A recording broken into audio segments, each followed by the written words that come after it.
The Phillies pitchers came together as a group in the series opener and battled one of the best teams in baseball. 9 innings later, with the help of stout bullpen work, the reigning NL MVP became the very important 27th out in a well-earned victory.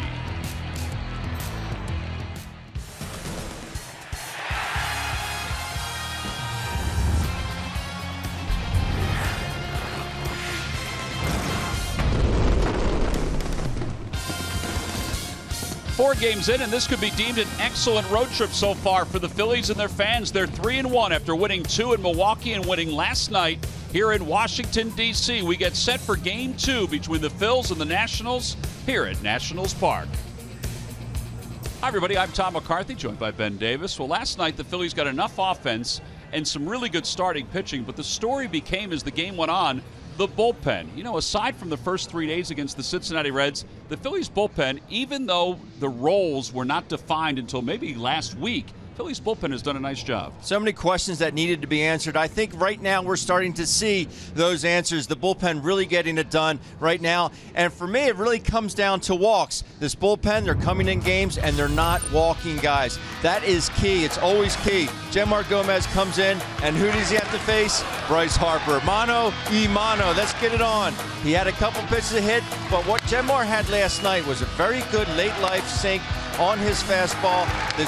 The speed of his changeup was excellent. Was able to get him with that changeup. It wasn't the location because the ball was up. It was the speed that got Bryce Harper. We saw a couple of swings, as you alluded to, where Harper felt today he just missed some of those pitches. You look at the replay, it's probably true. But now you've got Hector Neris, who's the 8th inning guy, and Genmar Gomez, the 9th inning guy. Pete said today, Pete McCannon, the reason they've been successful is that they are pounding the strike zone. And they have to do that. And one thing Hector Neris is starting to learn to do a little bit more is throw that fastball, because it's a mid-90s fastball. The split finger, it's a devastating pitch. Pete wants him to throw it as much as he can. He's getting a lot of swings and misses by it. Why not keep throwing it? All right, so the Phils are at the 500 mark. They're looking to win Game 2 of this 3-game series tonight.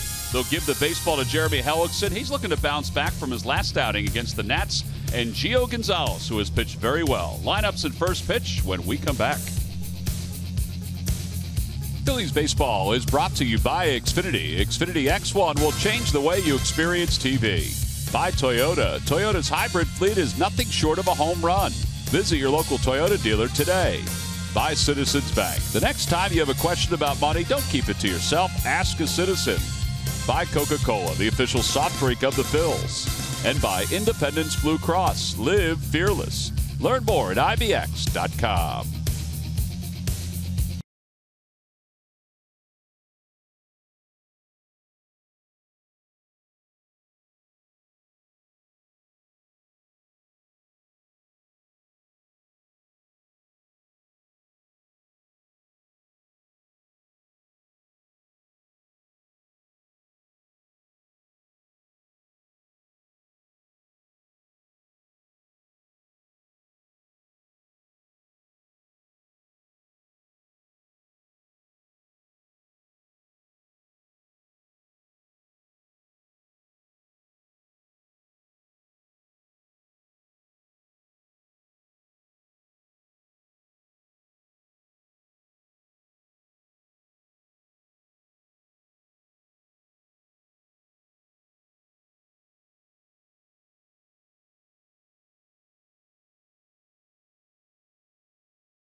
beautiful national anthem. And then Lieutenant General David Halverson was giving the game ball to Gio Gonzalez, who was out on the mound warming up for the Washington Nationals. We're going to be a little late with the first pitch of today's ball game because of the ceremonies that took place prior to the start of tonight's affair.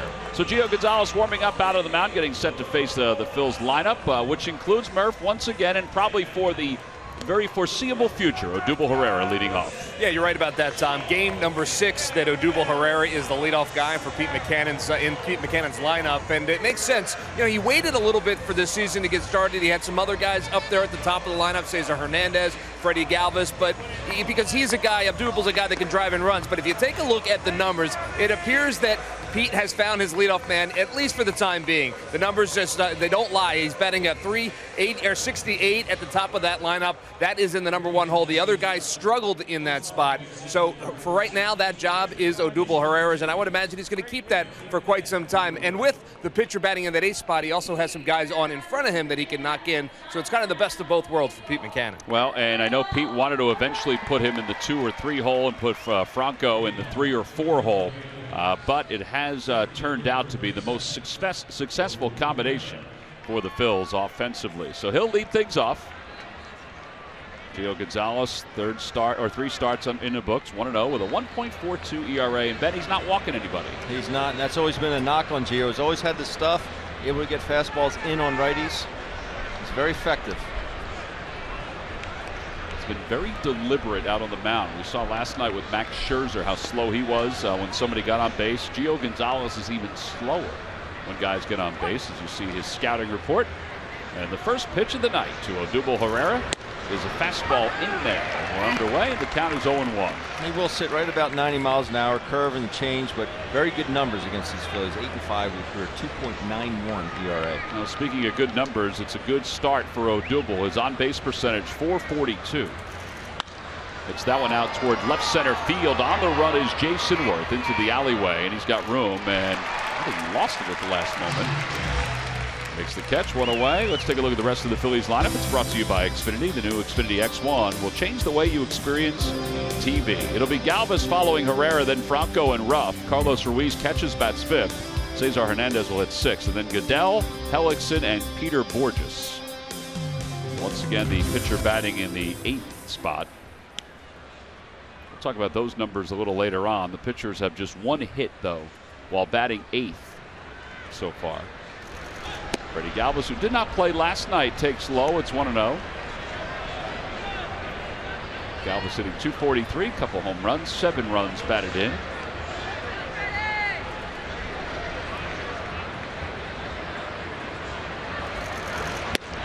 The knees, and it's 1-1.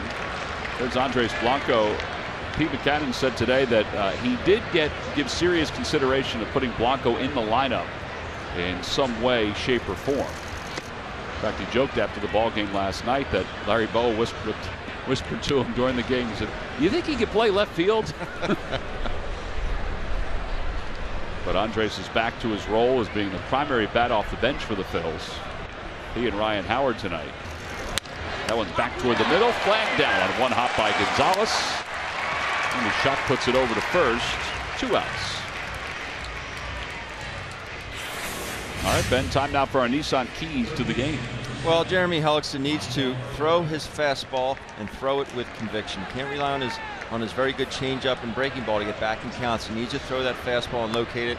The offense needs to get the bat head out on the fastballs inside, get Gio out off the inside part of that plate. Yeah, the national hitters told Matt that last time they faced Jeremy Hellickson, they sat changeup or soft the entire time. So that's why it's important to get his fastball over and get some consistency with it. As Franco takes outside, Michael has hit in 4 consecutive games. He's had a good road trip. His average up to .289, homers at 5, 14 RBIs. A little late on that fastball, and it's 1-1. Pete also said before the game that he thought about sitting Michael and putting Andres to third. He said, and part of it's because of his struggles against Gio Gonzalez. But Pete said eventually he's going to break out against Gio Gonzalez. And that's his first ever hit in now 9 official at-bats against Gio Gonzalez. And that was a floater out to left field. But it was a what? It was a hit. It was a hit. I'm happy I got that answer right. I wasn't sure where you were heading with that. Darren Ruff has good numbers against Gio Gonzalez. 9 hits, 3 home runs. Kind of have to look past his overall numbers because he hasn't really been given many opportunities. Just 5 hits so far this year.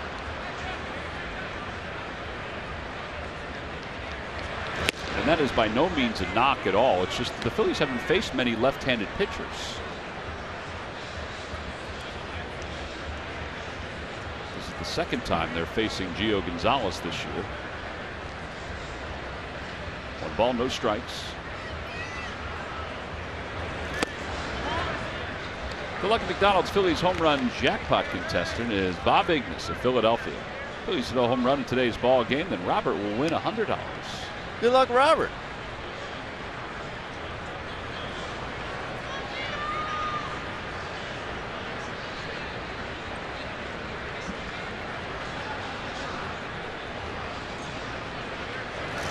It'd be nice if Robert wins that money here, like the money we gave out last night in the first inning, thanks to the 2-run home run by Blanco.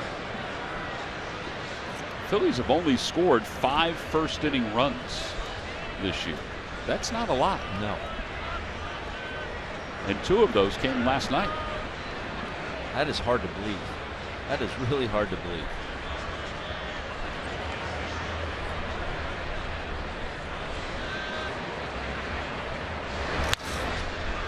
Ruff fouls it back, 2-2. Well, time now for our Cadillac home run replay. And here is that home run by Andres. And he said he didn't think he got it, but it was a few rows up in right center field. Good looking swing there. Got his fastball off Max Scherzer. Your Cadillac home run replay. And as he told us, that home run led to him being the star of the game for the second time. The second time. It's good that he's keeping track of it.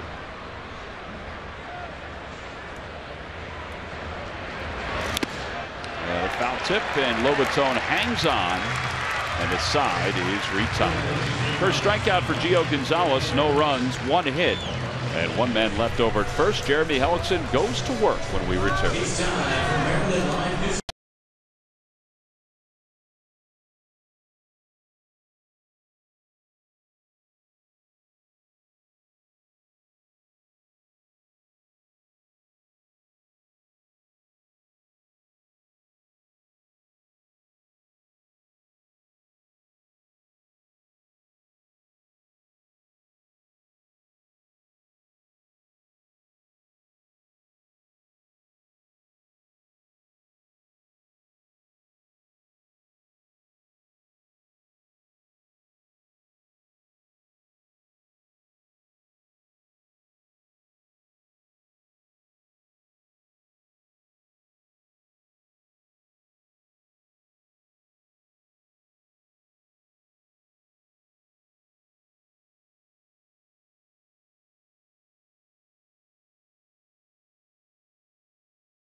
Baker is. That's because it is a cool night here in D.C. But as you get older, you get colder, as we've talked about. 54 degrees at game time. Let's take a look at Dusty's lineup. It's brought to you by Xfinity. The new Xfinity X1 will change the way you experience TV. Taylor, Rendon, and Harper, followed by Ryan Zimmerman, Daniel Murphy, and Jason Worth.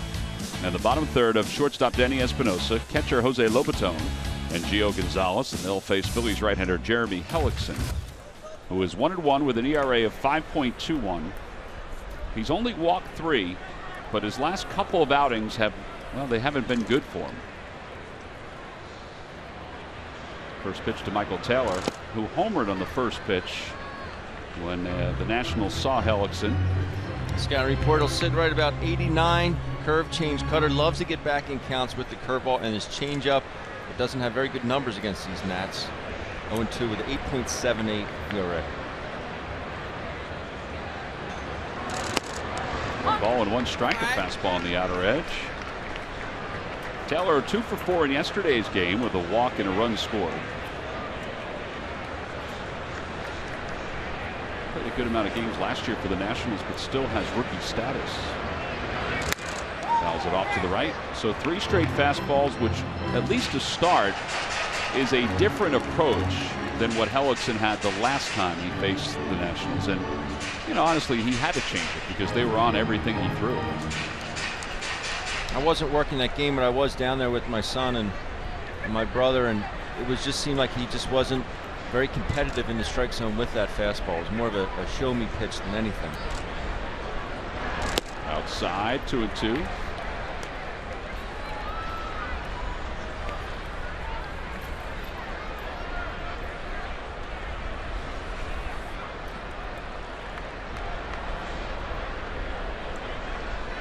Got him. Threw him something soft. The foul tip. Ruiz hangs on. One away. Good change up there. Good arm speed. But the pitch just never got there at 80 miles an hour. Shoots set up, down, and away. Taylor way out in front. Very unorthodox swing there. Anthony Rendon, who had a hit in 5 at-bats last night, will stand in.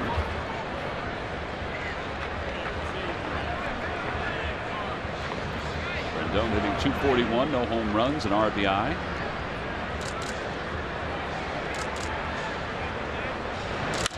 Rounded to shortstop, Freddie Galvis to his right, a step or 2. 2 outs. You'd love to see first pitch outs. Of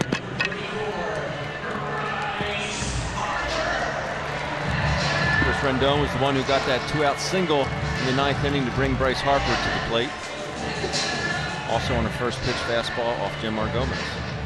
Genmar, as we found out after the game, did throw Harper a couple of splits.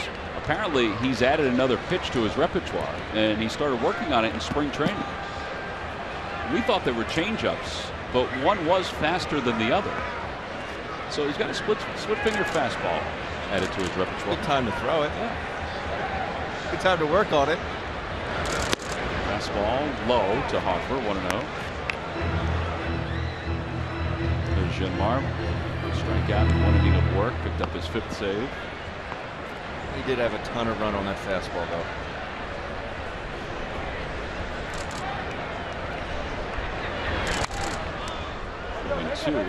Excuse me, 1 ball, 1 strike. The first pitch was low. It was called a ball. So it's 1-1 to Bryce Harper.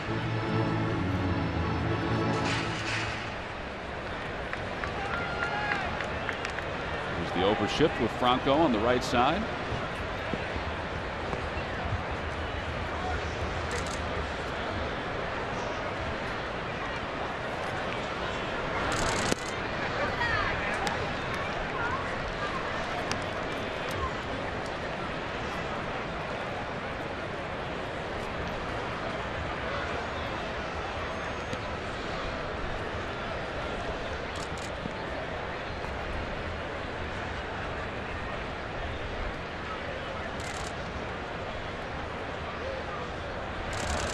Outside, and it's 3-1.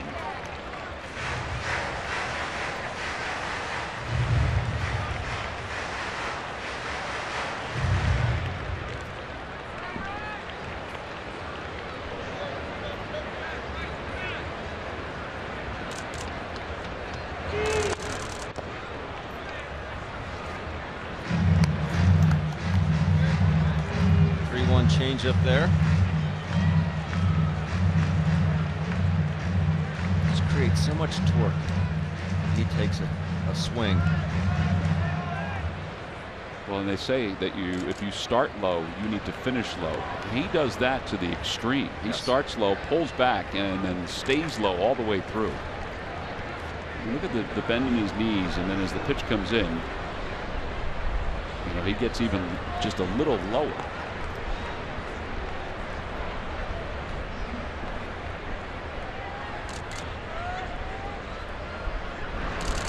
Inside, ball 4, a 2-out walk.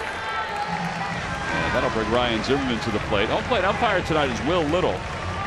Ted Barrett is the crew chief. He's over at first. Sean Barber is at second, and Angel Hernandez is around at third.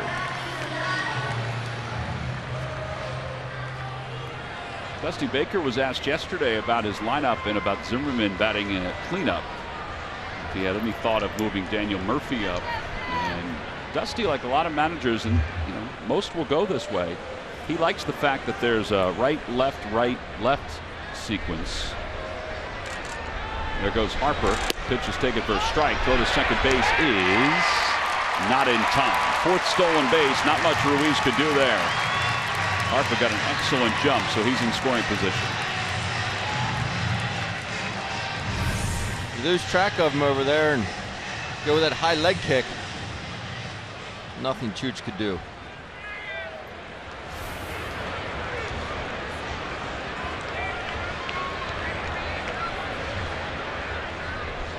I agree with Dusty. I think you should definitely break the righties and lefties up.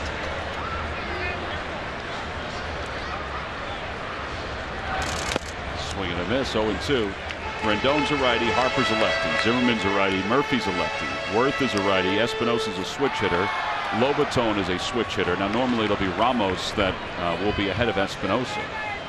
But that's what managers seek. They seek that balance. Sometimes you can't do it. Especially at the top of the lineup. Now, if you have a lefty be hitting behind Bryce Harper, obviously Bryce hits righties and lefties very good. If you have a lefty behind him that hits lefties well, then you can do that as well. 0-2 pitch. Swing and a miss. And Hellickson picks up his second strikeout of the night. No runs, no hits, 1 man left in scoring position. We'll go to the second inning here in D.C. No score.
Will be in town. A quick stop in Philadelphia for the Phillies. 3-game series. Sunday, 2:35. StubHub Mother's Appreciation Day. That's because the Broad Street Run. That's why it's a 2:35 first pitch.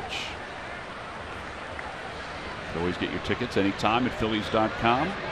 Here's Carlos Ruiz to bat for the first time. And Carlos takes outside. 1 ball, no strikes.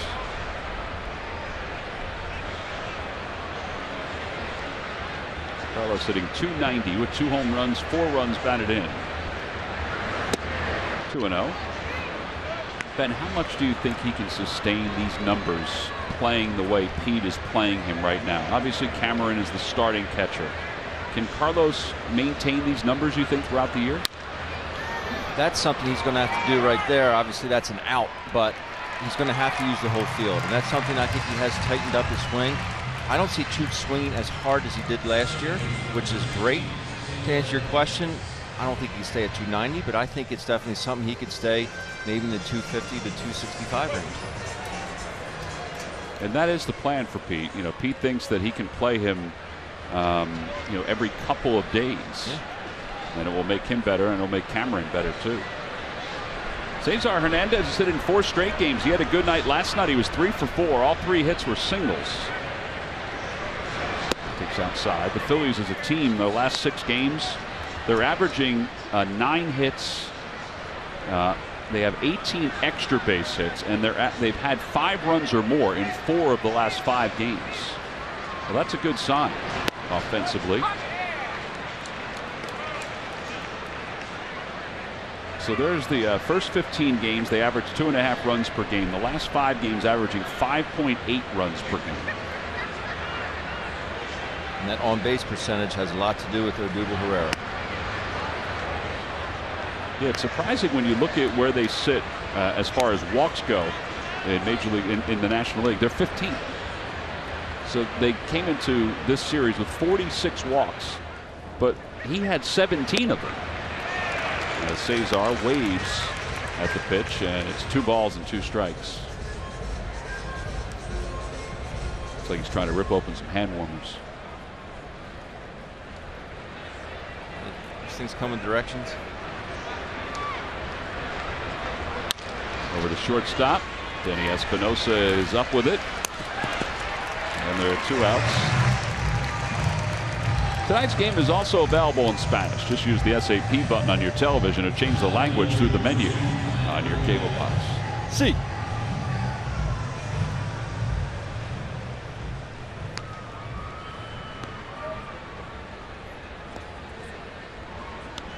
Murph looks like he's just hanging out on his back deck down there in the camera well, just leaning on the rail of the dugout, just soaking it all in.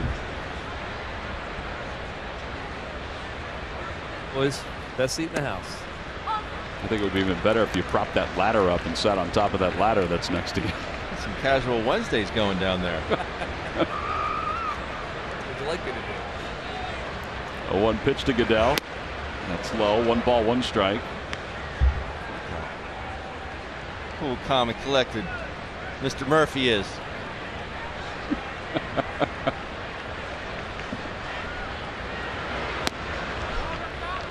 Just the second curveball that Gio has thrown.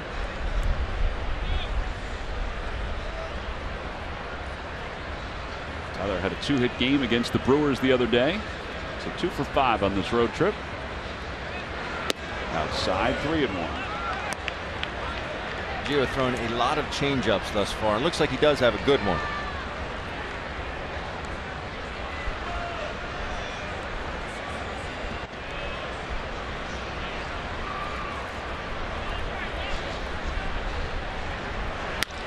That one's punched out to second, picked on 1 hop by Murphy, and he throws out Tyler Goodell. Well, he had to react quickly because that ball was on him pretty fast, and the Phillies go down in order. So nothing across for the Phils. Couple of ground outs and a fly out for Gio Gonzalez. Middle of the second. Phillies nothing and the Nationals nothing.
preview with expert analysis and reports direct from Chicago and the NovaCare Complex on Draft Central Thursday night at 7:30 on Comcast Sportsnet. So many different restaurants around the D.C. area. Probably get a nice meal. Those two were sitting out there. I don't even know if they know what's going on in the game. As we go to the bottom of the second, some pretty good spots. That brew house, which is out in left center field. This is brought to you by Budweiser. Is a neat spot to sit and watch the game.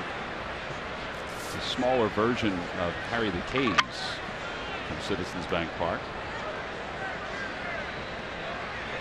Pitches outside. It's 1-0.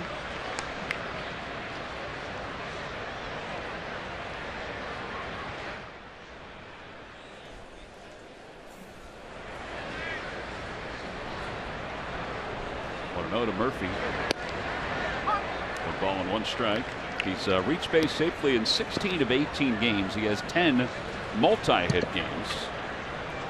He's still leading the league in hitting at .394.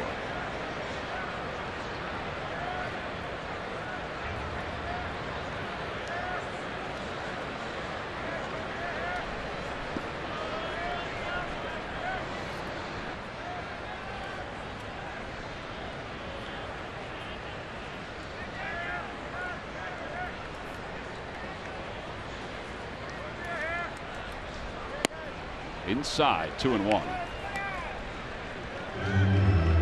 Hellickson, the last time he faced the Nationals, 10 men came to the plate in the first inning. He allowed 5 runs. Murphy got it to the swing of things during that inning. In fact, it seemed like everybody did, including the other starting pitcher.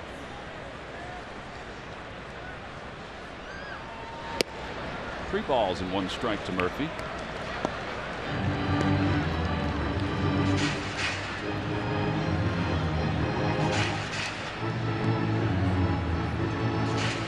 Daniel Murphy is settled into his new role as the National second baseman without any difficulty whatsoever. It's this one down the left field line. On the run is Goodell, and he's not going to get it, and it's a ground rule double. So for Murphy, that's his 7th double of the year. If Tyler can't get there, you know that ball is in a perfect spot. Tyler can run with just about anybody in the league. It just seemed like that ball's in the air forever. Well, and I think they were playing him to pull. Yes. I mean, he had a long way to go. No man's land. So a runner in scoring position, Jason Worth is the batter.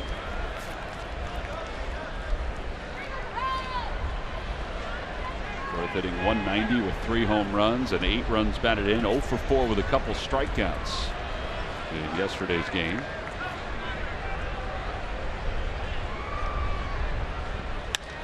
In the air to left field. Goodell will settle under it. And he makes the catch, gets in good position to throw the ball, even though Murphy was going back to second base.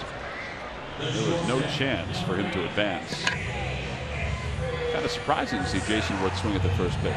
I was just going to say, I'm kind of surprised to see a lot of these Nats hitters be so aggressive because of what they did to Jeremy in the last outing. Maybe they just feel like they have a really good idea of how he's going to attack them, and they're trying to just counterattack. I'll tell you, the last time and Matt mentioned this on the air, it did seem like they knew it was coming. I mean, they were so comfortable in their approach. Here's Espinosa, was 0 for 4 last night. Did pick up an RBI and a bunt. Actually, I should say 0 for 3.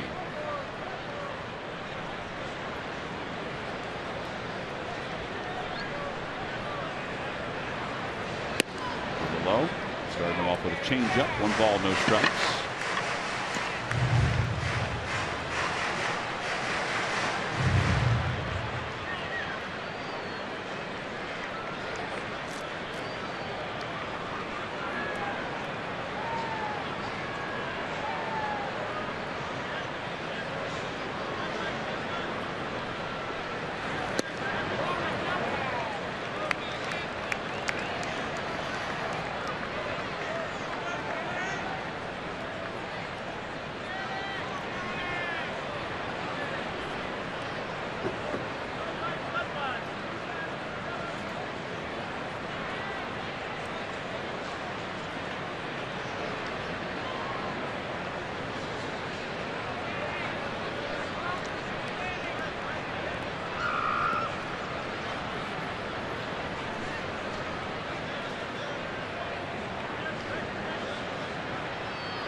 curveball.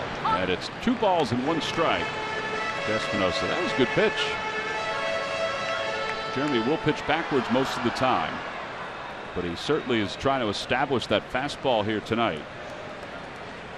The other thing he's trying to do is increase his ground ball rate. Last year his ground ball percentage was at 43, which is a great number for him.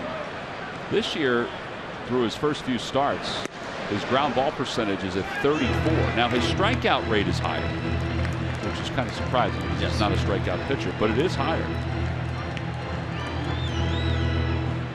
How many times in spring training do we hear Bob McClure and Matt Klentak say, we want our pitchers just to keep the ball on the ground? They said it repetitively.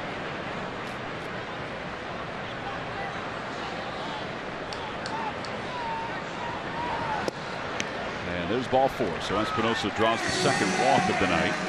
2 walks, 2 strikeouts by Jeremy Hellickson. Phillies fans, next time you want to grab Phillies seats, get the StubHub app. Not only will you find seats you'll love, whenever you want, you can find the best seat for your buck when you sort by best value. We take the price and location of seats and show you which tickets at StubHub give you the best deal. So get the StubHub app today. Runners on first and second with 1 man down here in the bottom of the second, and Jose Lobaton, who is playing again tonight with Wilson Ramos not with the team. He's on the bereavement list.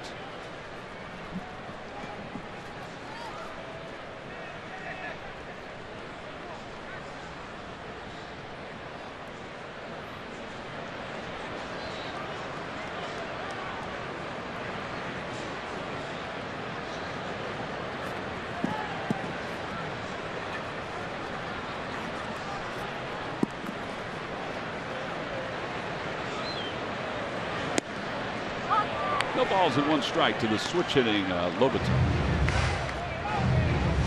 Lobaton hitting just a $188.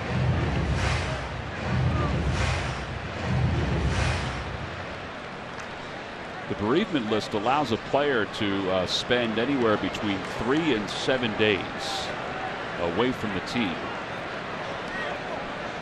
Nationals brought up Pedro Severino, who is one of their top prospects. Watched him go through drills today down in the field. He has some zip on his throw. Yes, he does. He's throwing third base, second base.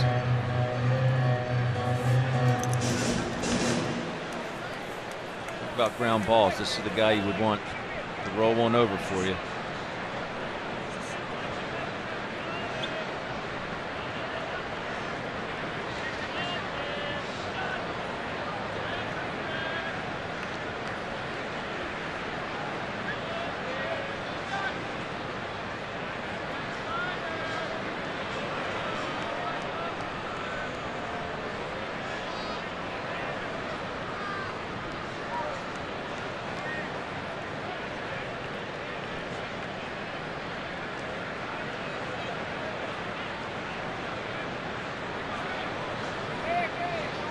I'm not sure if Hellickson's not on the same page with Ruiz right now, or if this is part of the cat and mouse of keeping the runners close.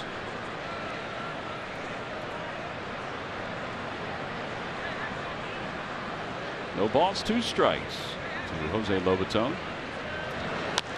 That's back to the box. Hellickson's got it. Goes to second for 1 from his knee. Galvis throws to first in time, and the side is retired. 1-6-3 on the double play.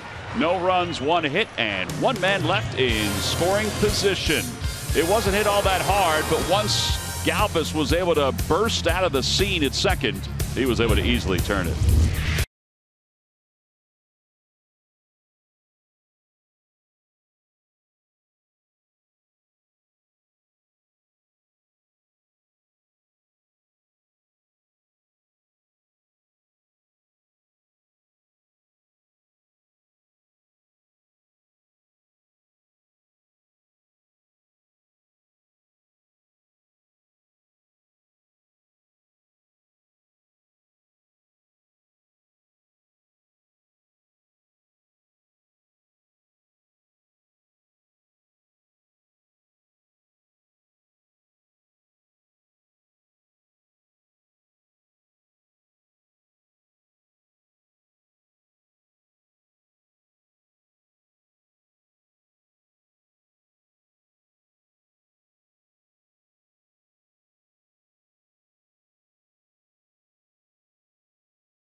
Jeep Stump the Fans trivia question. Log on to Phillies.com. Go to the fans section for all the information, and please submit your answer on the subject line. Ben, the question is, what Nationals player won 3 consecutive Silver Slugger Awards 2012 to 2014?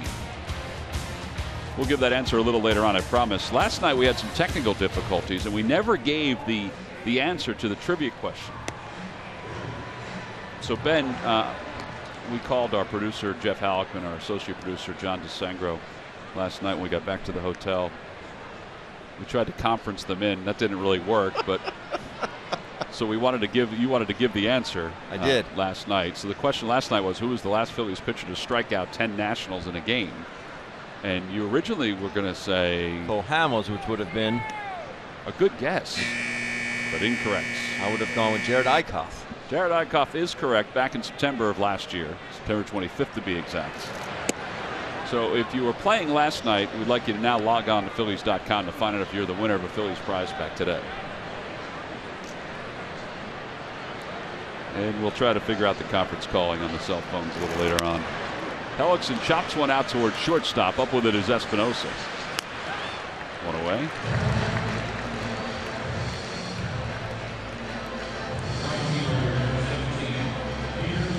That'll bring Peter Borges to the plate. I think the problem with the inability to get the conference call going is that we didn't have Larry with us. It was me, you, Murph, Scott, Fransky, and Paul, our strength and conditioning coordinator, but we didn't have Larry. That would have probably helped out the cause, don't you think? Or Matt. Matt would have helped. He's our IT guy. Larry is? Larry. Yeah. We choose our IT guy by whoever's on it the most. 0-1 pitch to Borges is chopped foul. It's 0-2.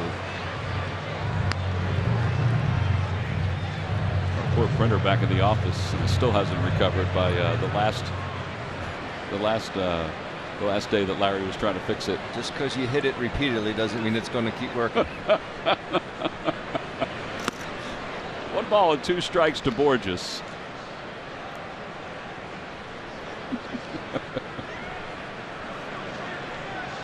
Borges hitting $182, 5 for 23 so far from the number 9 spot.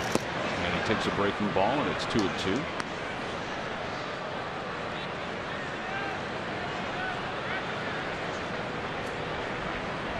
fact, the position players who have batted 9th have hit .209 since Pete's implemented the change. Swing and a miss. Borges strikes out. 2 away. Second strikeout for Gio Gonzalez. Another good changeup here, down and away. Always been a big fan of following up a breaking ball with a changeup. Because you see it come out of the hand like a fastball, you react fastball, and it just never gets there.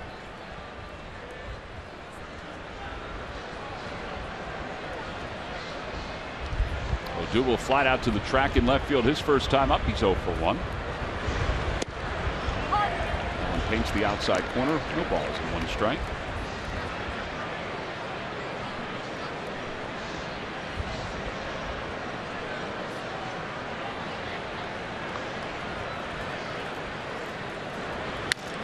To the right side, and to his left is Murphy. He has to wait for Zimmerman to get to the first base bag. And a very easy inning for Gio Gonzalez. He throws just 9 pitches to retire the Phillies in order as we go to the bottom of the 3rd in a scoreless game.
It's brought to you by T-Mobile. Get Major League coverage. T-Mobile has doubled its 4G LTE since 2015.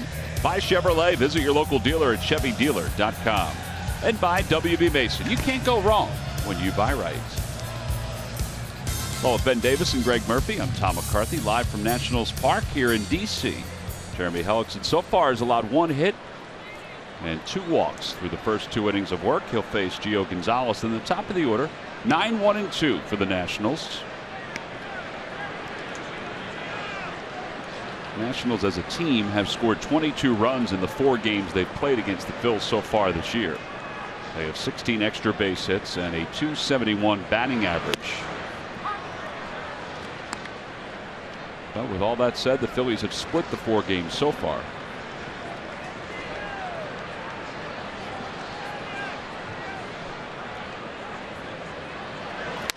Gio fouls it away, and it's 0-2.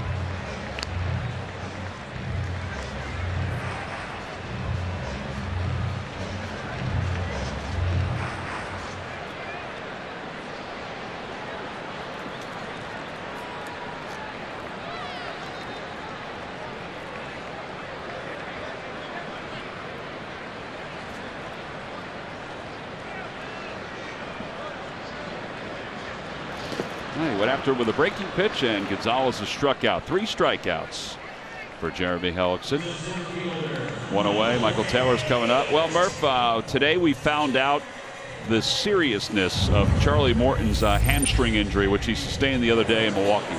Yeah, you're right, Tom. You know, Jeremy Hellickson, one of the arms that was added in the offseason, the veteran arms. Charlie Morton was the other, and as you mentioned, the news today on him, that injury back on April 23rd in Milwaukee, not good at all. He needs surgery on a torn left hamstring because of that injury. The recovery time for that surgery, 6 to 8 months. So the season is over for Charlie Morton. He is out of the Phillies rotation.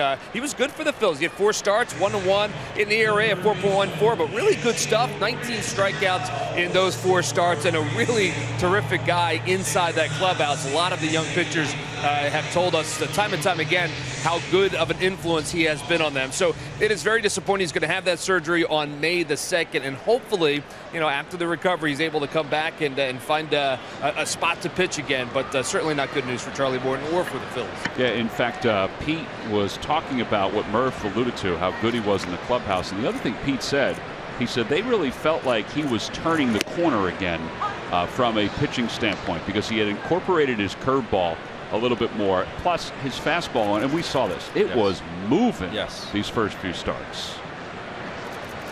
Very good run on that fastball, and the breaking ball was as good as he's ever thrown it. 1 ball and 1 strike to Rendon. Well, that means that Jeremy Hellickson is the senior man in this Phillies rotation, and it looks like Adam Morgan's going to start on Friday. And the good thing about the Phillies right now is that they do have some pitching depth. They have not announced Morgan officially for Friday night. He did not start the other day, Tuesday night, in Lehigh Valley. That's a 7-pitch 3rd inning for Jeremy Hellickson. His fortunes are much different here tonight.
brought to you by Toyota.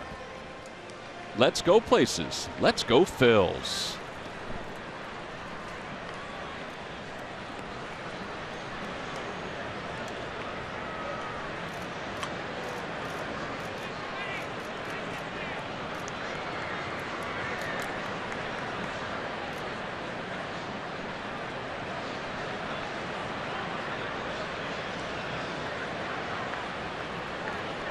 Here's Freddie Galvis to start the top of the fourth inning. Galvis hit one back to the mound his first time up, so he is 0 for 1. He hit the ball sharply his first time up. Freddie takes a strike. It's 0-1. Not a whole lot of offense for other teams so far. One hit apiece.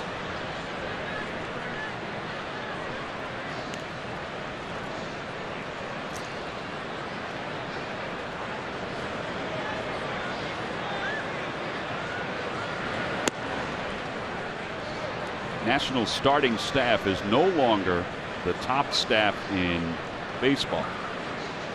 As of last night, officially the Cubs have taken over that honor. Galvis fouls it off to the right side. They're still one of the best. They're second with an ERA of 2.48. Cubs starters, though, have an ERA of 2.34. Phillies won't see Strasburg, who's to the left. They've already seen Scherzer. It's minuscule. Minuscule. Galvis strikes out. 3 strikeouts for Gio Gonzalez. It's 1 away. Oh, there you go. And that's with Scherzer just really not having it right now. Tanner Roark, who will pitch tomorrow, is to your left. Yeah, overall, their staff relievers and starters is the best in baseball, or the National League at 2.33. Maikel Franco takes a strike. It's 0-1. Tonight, all eyes will be on Chicago and their ball game against the Brewers. Cubs are 15-5. The Brewers are 8-12. But Jake Arrieta will make the start for the Chicago Cubs, and he will start on the heels of his no-hitter. Actually, that game has now officially been rained out. Swing and a miss, and Franco strikes out. 2 away. You know, as I was talking about that, I looked on and said that game is in a delay, and now it's officially been rained out. It's a big breaking ball. Dotted him inside fastball the first 2 pitches and comes back with a big breaking ball. Sharp bite on it. Well, he's got a good curveball tonight. I mean, you mentioned it. He's throwing it a lot, too. Here's Darren Ruff, who struck out. There it is again outside. Good curveball, and as you also said, very good changeup. So you have one going down and away from you, one going down and into you, and a respectable low 90s fastball.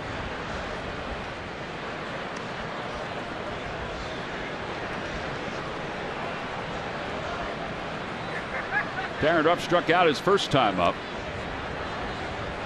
9 in a row retired by Gio Gonzalez. Well, that's good fastball, good location. It's 2-1. One of my keys offensively to get the bat head out, just so they can start to dive a little bit more out over the outside part of that plate.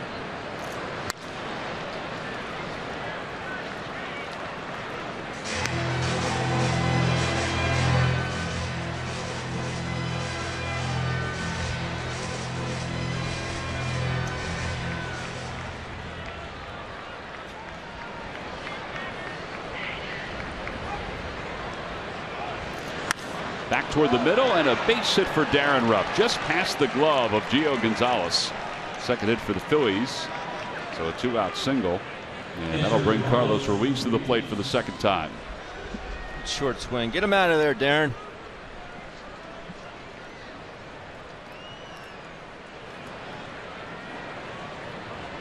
Carlos flied out to right field his first time up. Only 1 of 2 fly ball outs so far recorded by Gio Gonzalez.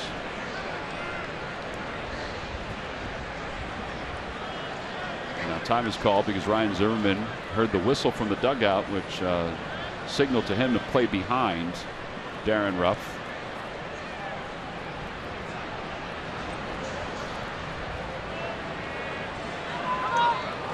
I don't know about you, but if it were me, Ryan Zimmerman wouldn't even be that close to Darren Ruff. He would be back another step or two. I mean, I know there's an advantage not holding him on. He's still in a good fielding position, but I would back him up even more. I mean, Ruff's only going to take another half-step lead or a step lead. You can still jockey him enough to where you're going to have to keep him close. Yeah, to me, that's worthless. You might as well just hold him on. Right. I think, anyway.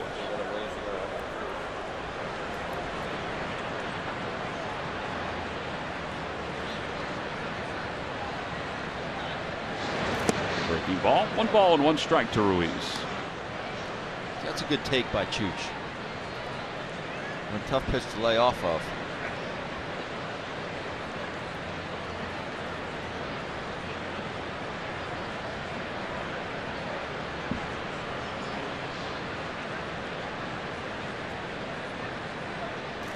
In the dirt, and it's 2-1 to Carlos. Good job by Lobatone. I think we're seeing more of a pace tonight by Gio Gonzalez when there's a runner on. Not that he's had a lot of base runners to deal with. He's only had 2.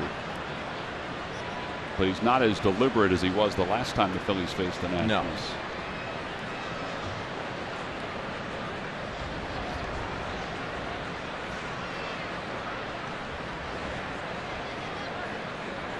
No. Until now.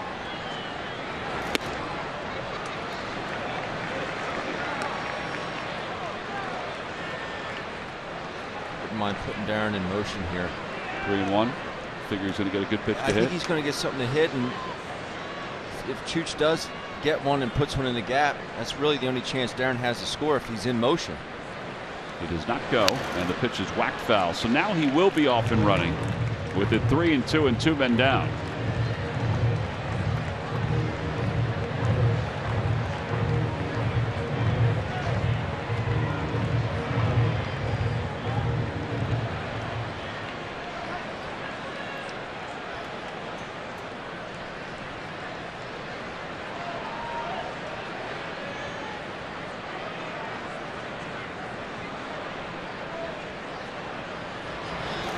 Ball 4. So 2 men on base for the first time tonight for the Phils, as Cesar Hernandez will step to the plate. Follow the Phillies live with MLB.com @bat app. Stay up to the moment at any moment with live game video highlights, StatCast, news, and more. Download MLB.com @bat, the #1 app for live baseball on your phone and tablet. Mike Maddox out to talk to Gio Gonzalez. First real predicament that he's put himself into. And he's facing a guy who's hit in 4 consecutive games, had 3 hits in last night's game.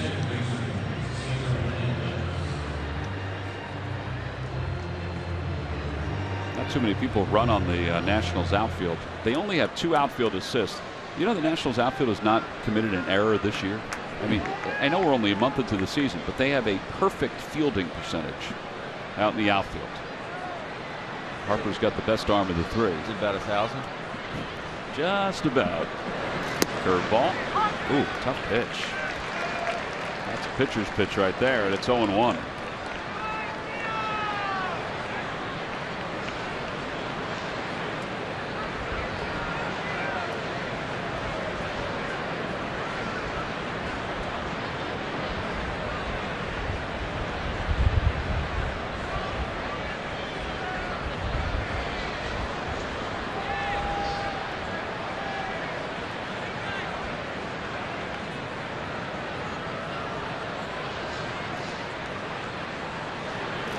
In the dirt, gets away from Lobatone, and the runners will advance.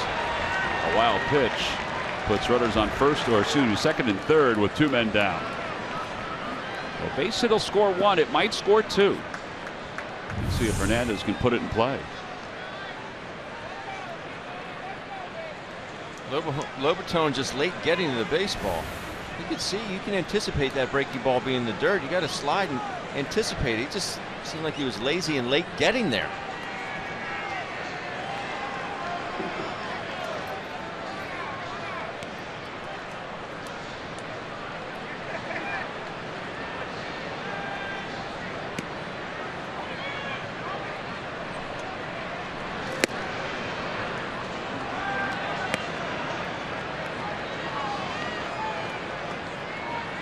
57 pitches so far for Gio Gonzalez. Incomplete command until Darren hit that bullet up the middle and then walked Chooch. Starting to get that pitch count up a little bit. And it put him in the stretch for only the second time. Cesar punches it foul. It's 2 balls and 2 strikes.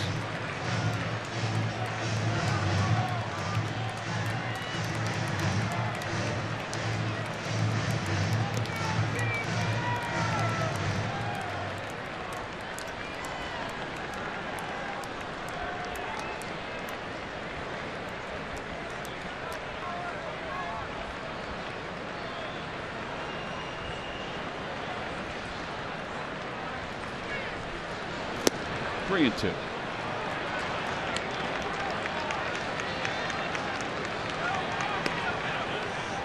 Tyler Goodell waits on deck. I think you kind of almost have to look out over the plate for a changeup here.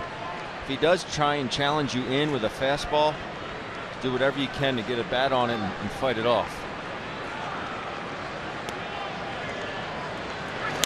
Cesar pops it up. There it was. Yep, shallow right field. Harper comes sprinting in, and he gets there to make the catch. The side is retired. No runs, 1 hit, 2 men left in scoring position. We'll head to the bottom of the 4th. Phillies nothing, Nationals nothing.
After the 4th, but did not score. So now Jeremy Hellickson will deal with Bryce Harper, Ryan Zimmerman, and Daniel Murphy. 3, 4, and 5 for the Nationals. All right, so if you think Harper is just a fastball hitter, take a look at this graphic concerning his extra base hits. He has 2 extra base hits with the curve, 2 with the cutter, and 4 with the slider. So more of his extra base hits this year have come against the off-speed pitches than the fastball. Well, it shows how quick he can be on that fastball and drive that fastball, but also shows how he can keep his hands back on the off-speed pitches.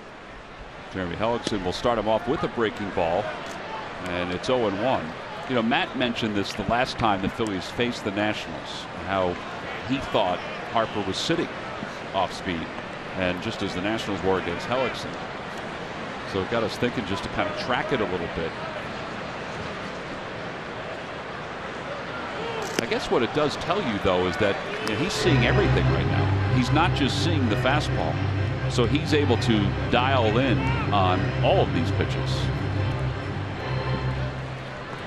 And he's a rare exception for the guy that can swing hard but still have the bat fly through the zone.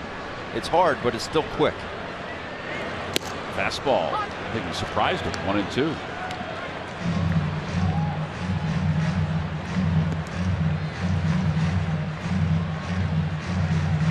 Harper walked his last time up. He's walked 4 times already in these 2 games. He's going to walk a lot this year.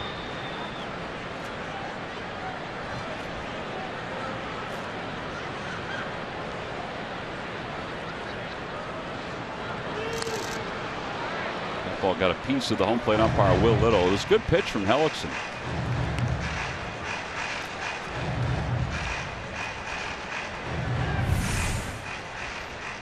Goes with a breaking ball. I think if he throws that more of a back foot curveball, I think he might get him to fish.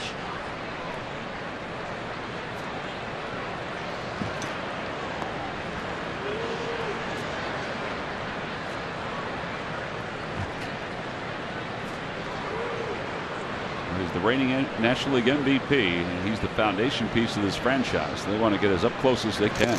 Swing and a miss. He got him with a fastball. And they worked him away the entire at-bats. Took one fastball down the middle and had a very awkward swing at this one. So does that tell you he was looking to off-speed pitch then? Yes. And this ball does have good run on it.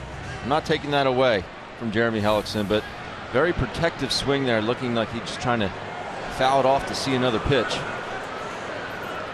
Zimmerman struck out his first time up. He's 0 for 1. 4 strikeouts for Hellickson. And he delivers a breaking ball for strike 1 to Ryan Zimmerman.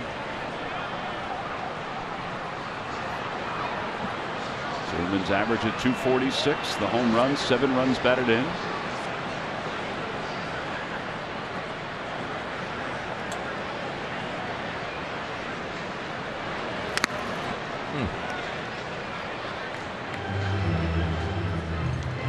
Little's taking a beating back there. Shot after shot.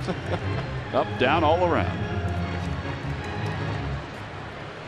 See, the rain is falling a little bit here at Nationals Park. Maybe a factor for tomorrow's game.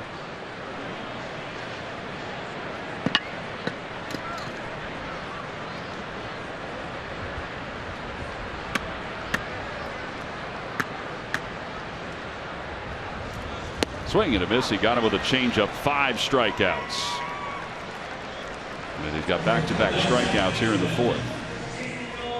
Typically, you don't see a lot of 0-2 changeups. When you're going to throw it there, have it exactly 10 miles an hour off your fastball.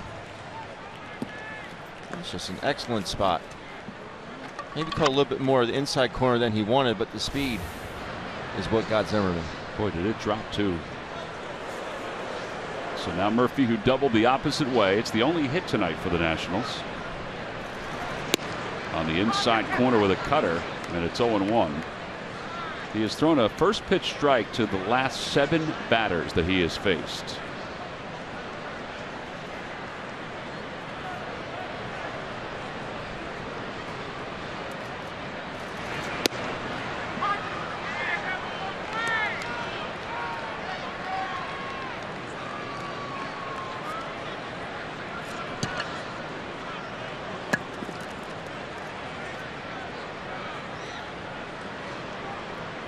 Daniel Murphy having a conversation with Will Little.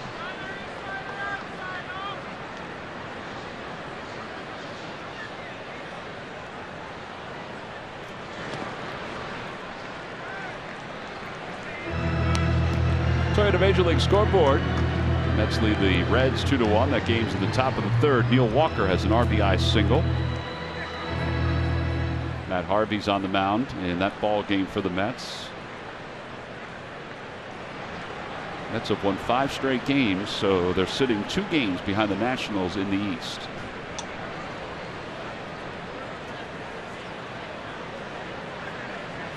And the 1-2 pitch. On the inside corner, strike 3 called. Murphy didn't like any of those pitches, but Jeremy Hellickson has just struck out the side. We'll go to the 5th inning here in D.C. He's honked as he goes back to the dugout.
from over 206 different nations will be competing in the Summer Olympics. And we are happy to announce once again that you can watch each and every event live on the NBC family of networks this year, from the opening ceremonies right down to the closing ceremonies. It is always a very special event. I know you guys believe it is must-see TV. It is something I've always enjoyed every 4 years. And how about all the local athletes that will be involved? This is just some of the locals that are going to be involved in the Olympics. Some of those names are very well known. Carly Lloyd, of course, we're hoping she'll be back and be ready. Jordan Burris, already an Olympic champion from Sicklerville, New Jersey. So all of those folks going to be part of the Rio Olympics. 100 days and counting down from today. And even some of the fans here at Nats Park, well, they're celebrating as well. Well, you can't see his, but that says Go Team USA. Trust me, they're happy about it, and they're excited about it, as everybody is. It's the Summer Olympics. It's when we're all on the same team, right? Doesn't matter where you are. That's exactly right. See, Murphy heard your cue. He's got his hat. It's out in the open now. Much better, much better. The guy in the Phillies jersey, just 2 down. He looks even better in it. That's what I would say. I tried not to give him out to the Nats fans. Tyler Goodell takes outside. It's 1 ball, 1 strike. Well, one of the new twists when it comes to the Olympics this year is golf. And I think that, the professional golfers, whether it be Jordan Spieth, whether it be Rory McIlroy, who represents Ireland, even from a women's standpoint, Lexi Thompson, that's going to add a new flavor to the Olympics. As Bryce Harper makes an unbelievable sliding grab in foul territory to rob Tyler Goodell of this at-bat. There's 1 away here in the 5th inning. Harper, nice job just getting over there, sliding to protect himself. Sliding gracefully so the ball doesn't bounce.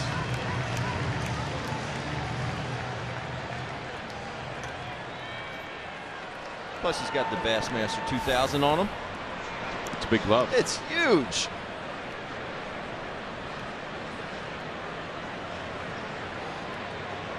I'm going to have a tough time with that uniform tonight. He sure is. There's Jeremy Hellickson, and Hellickson takes outside. It's 1 ball and no strikes. Hellickson grounded out to shortstop his first time up.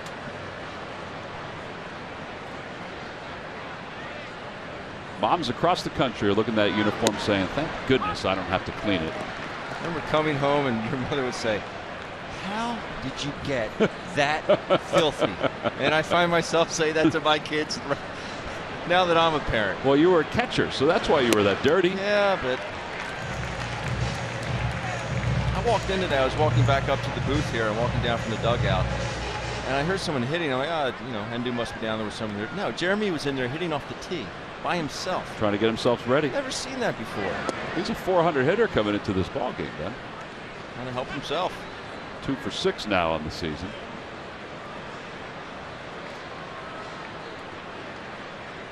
Two balls, 2 strikes to Gio Gonzalez. To Jeremy Hellickson. Breaking ball, and he froze it. The tee's not going to help him with that one. 5 strikeouts for Gio Gonzalez, and there are 2 outs here in the 5th. By the way, speaking of moms, I have to wish my mom a happy birthday today. Happy birthday, Mr. McCarthy. Yep. Today is my mom's birthday. Yesterday was Scott Fransky's mom's birthday. If we knew that, we would have put them together and they could have had a party. Peter Borges struck out his first time up. And it's 1 ball and no strikes. Borges. Happy 49th, Mrs. T-Mac. Happy 49th. It should be great because that would make me 29.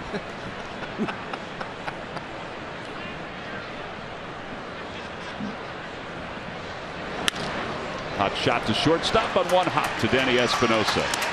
That is retired in order.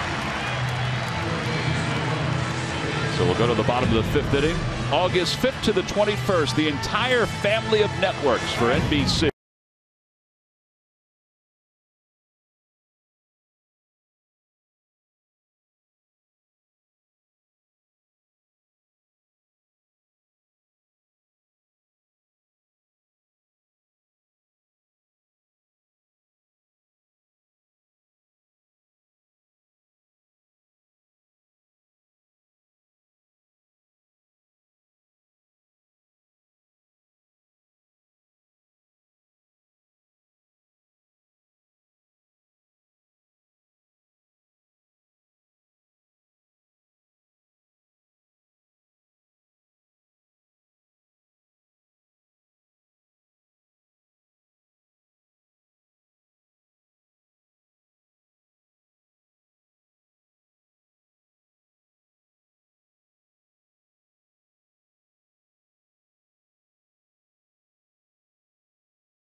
Minor league reports. Lehigh Valley lost to Scranton Wilkes-Barre, but Andrew Knapp picked up a home run. He's had a good start to the season.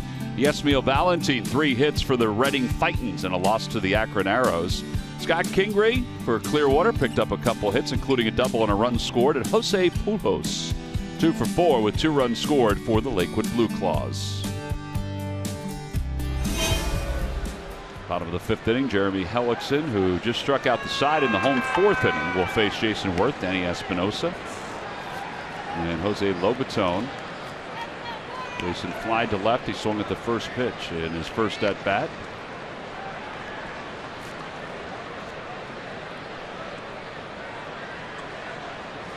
Takes outside.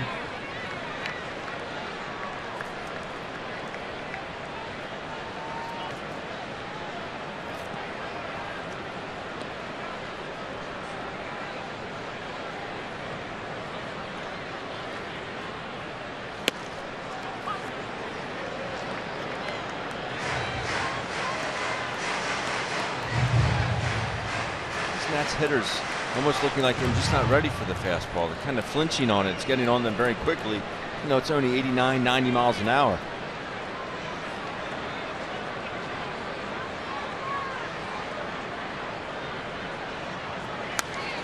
Out of play, and it's 1-2. Well, do you think that they came in with the same game plan as they had before, which is they were sitting soft? That's the way it looked, and it's taken them some time to adjust. I mean, are they still sitting soft? Or are they afraid to go to a different approach because they think then he'll start to pitch backwards more? I think you'd be silly not to. I mean, bottom line is they hit him really hard. They did. So for the Nats to think that he's not going to change his game plan would be silly on their part.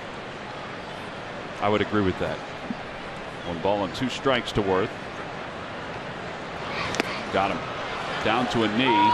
He's saying the ball was fouled, and I think Ted Barrett agreed with him. Will Little, the home plate umpire, looked at Ted Barrett and then put his hands up. Should say, look at the ball. I don't think that hit anything. Hit the fucking ground. Pete Buchanan up to the 2nd step in the dugout. He's going to walk out. All right, take a look at it. That did not hit the ground. No, it did that not. was the glove that splashed the dirt.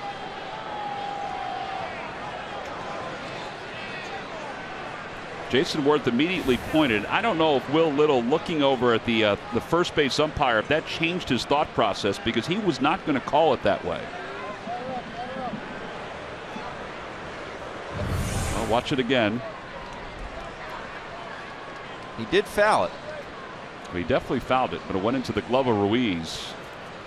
Now, that is not a reviewable play, but he could ask for help from the other umpires. He could ask Ted Barrett, or he can ask Angel Hernandez. Hernandez wouldn't be able to help out, though, because he's shielded by Worth, and he's back pretty far at third base. 1 ball, 2 strikes to Jason Worth. Let's hope it doesn't get back and haunt the Phillies. Outside, 2-2. Just know from a catcher standpoint, if the ball were to hit the ground, you would see the hand move in an upward motion, the glove hand, the mitt hand. That it just would look like he was catching a normal pitch. It was moving back towards Chooch's body. Curveball, and it's hooked down the left field line, and it will hook foul. When, as we mentioned, it is not a reviewable play. We've talked about this before, that in this day and age, the way replay is, you could put that on the reviewable list. Because in all honesty, it's strange that it's not on the list, because it is easy to see. Yes. I think for the most part. I mean, like anything else, there's going to be issues with it. But that would have taken, in my opinion, 10 seconds to look at. If done correctly, yes, it would have taken 10 seconds. Again, the 2-2 pitch to Worth. Pulls it foul again. And it remains 2 balls and 2 strikes. I'm also very surprised that the home plate umpire didn't ask for some assistance from somebody else, because he has no view of it. No. It's not like he's Ted Barrett or Angel Hernandez, too, that he can see over the top of the catcher, in all seriousness. Down the right field line this time and out of play.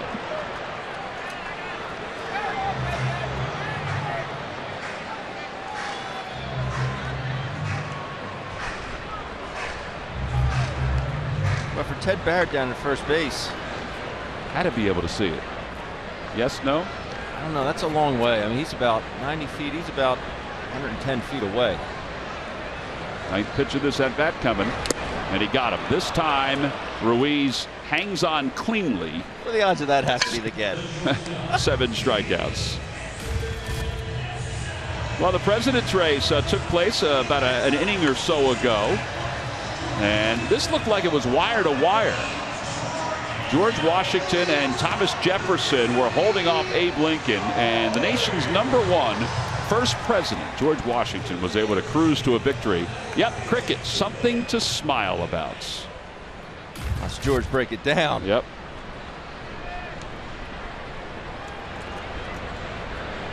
Danny Espinosa will stand in. 4 straight outs recorded by the strikeout from Jeremy Hellickson.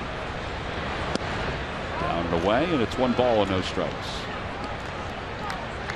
President's race has a new participant this year. They got rid of Calvin Coolidge, who was officially retired, and Herbert Hoover.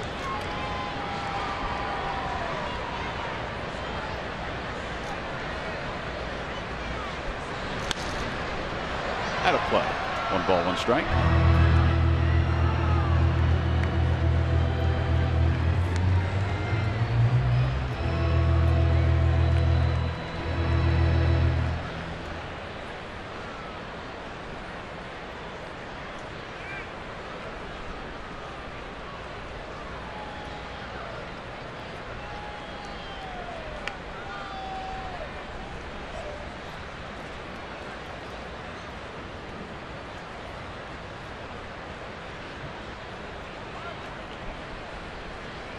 He bunts to the first base side. Hellickson off the mound, flips, and what the heck?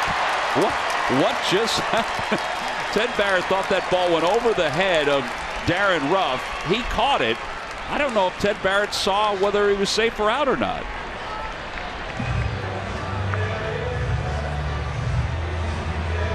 I think Espinosa beat it, but I'm not sure if Ted Barrett is sure. A heck of a bunt. It's also a heck of a play. Yeah, Ruff's foot's off the bat. Jeremy does have gold on his glove for a reason.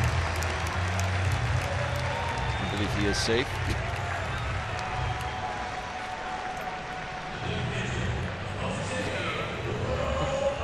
I think that was everybody's reaction, Jeremy. What do you got, Ted? Out or safe? So a base runner, and that's the first hit for the Nationals since the second when Daniel Murphy doubled. It's only the second hit overall. And now Lobaton, who hit into a 1-6-3 double play his last time. It's the kind of inning that'll just make you laugh sometimes.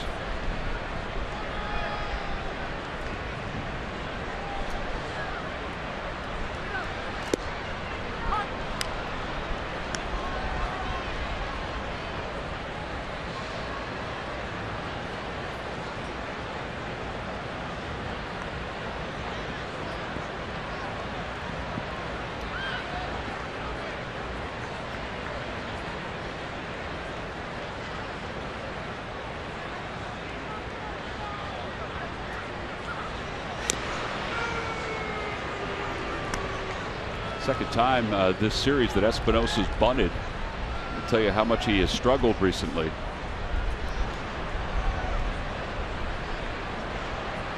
I can't believe that play was that close. That was an excellent bunt.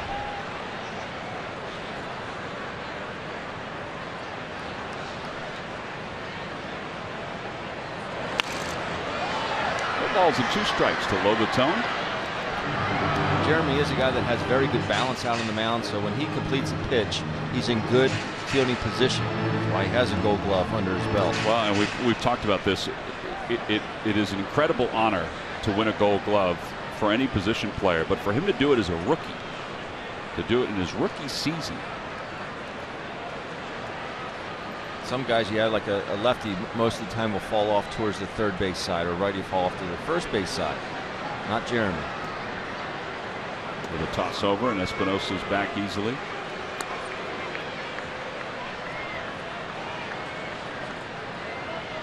Ellickson looking for the second out. He has 7 strikeouts tonight. His career high is 10, which he did back in 2011.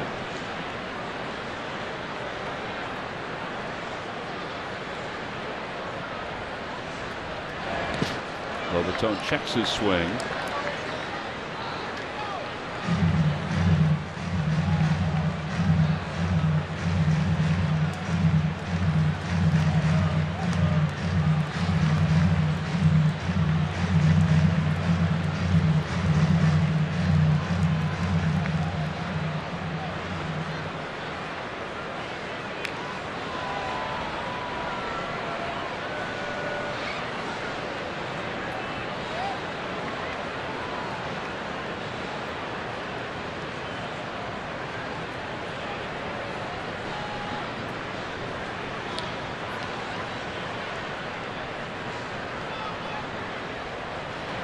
He'll pitch out, and it's 2 balls and 2 strikes.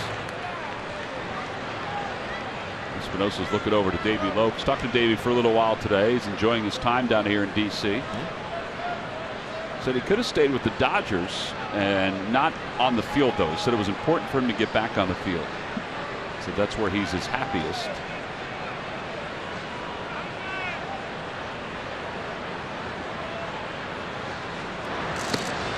Swing, and it's 3-2 from the breaking ball that just kept on curving inside. I asked Pete if he had talked to Davey at all. He said, yeah, I caught up with him back in Philadelphia. He goes, you know, he's shrinking. And I said, well, man could still run, and he could still coach base run.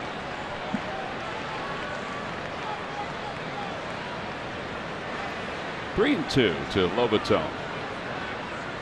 Espinosa goes, pitches punched out to left field. Goodell will glide under it. And they're 2 away.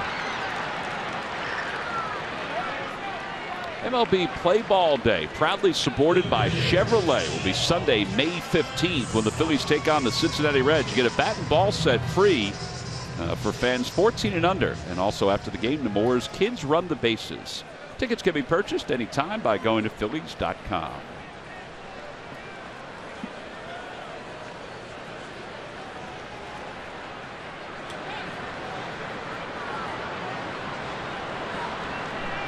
Gio Gonzalez struck out his first time up, his only time up.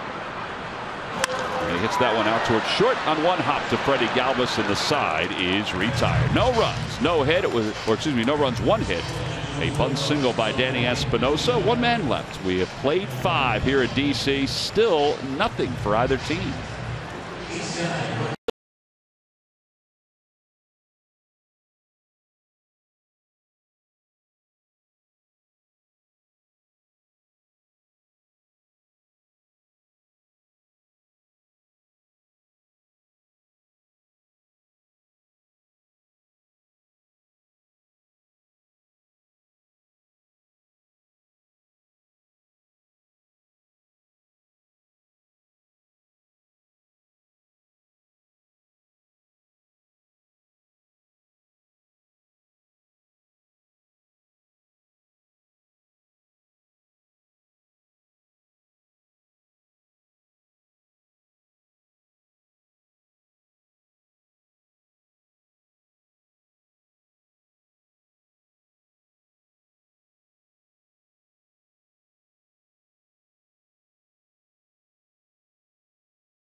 Philly of the week has stepped out of the bullpen and into whatever role Pete Mackanin and Bob McClure need him to fill. Expected to be in middle relief area of the pen, Jedmar Gomez was slid into the closer's role 5 games into the season, and he has stood tall in late innings. The 28-year-old right-hander has delivered with confidence and delivered on all save situations when the phone is rung. And it's brought to you by Independence Blue Cross. Live fearless. Genmar Gomez has been excellent for the Phillies fans who didn't know a whole lot about him or about whether he could close or not. We've got a pleasant surprise. He's 5 for 5 so far to begin the 2016 season. We'll head to the 6th inning. Odubel Herrera is walking to the plate. For more on Odubel, our cold hard fact, here's Greg Murphy. Murph? Yeah, Tom, it is time for our Coors Light Cold Hard Fact, presented by Clean Crisp Coors Light. And he's still among the tops in baseball. Seeing the most pitches per plate appearance. You see Odubel Herrera second behind Luis Valbuena. 4.87 pitches per plate appearance is what Odubel is seeing, and it ranks him second in all of baseball. It certainly is impressive. We've talked about his new approach. I talked to him about it the other night, and he's saying he just wants to get on base so that the guys behind him can knock him in. So he's taking his time. He's being very patient up at the plate, and it has been working for him, no doubt about it. Well, here's hoping that he doesn't wait as long in this at-bat, Murph, and he hits one out of the ballpark. Well, that'd be okay, too. You know, you look at his numbers, 19 walks in the first 20 games of the season. He takes up high, 1 ball and no strikes. The last guy to walk this much in the first 20 games was Ryan Howard in 2007. Bobby Abreu the year before walked 20 times in 20 games. That was 2006. And then Jeremy Giambi, of all people, more than 20 walks in 20 games. That was back in 2002. I would have not have gotten that trivia question. I knew he was a patient hitter, but I didn't realize that he would be among the leaders in the first 20 games. 1 ball and 1 strike to Odubel, and he bunts foul. Not a bad idea. He was trying to push that bunt over to third, it looked like. So through 20 games, the last 5 Phillies with the most walks: Odubel, Ryan Howard, Abreu, Giambi, and I forgot about Mark Whit. Hard hitting. 20 walks in 1996. Hard hitting Mark Whit. Back during Ryan's prime, he was walking a lot. 2 balls and 2 strikes to Odubel.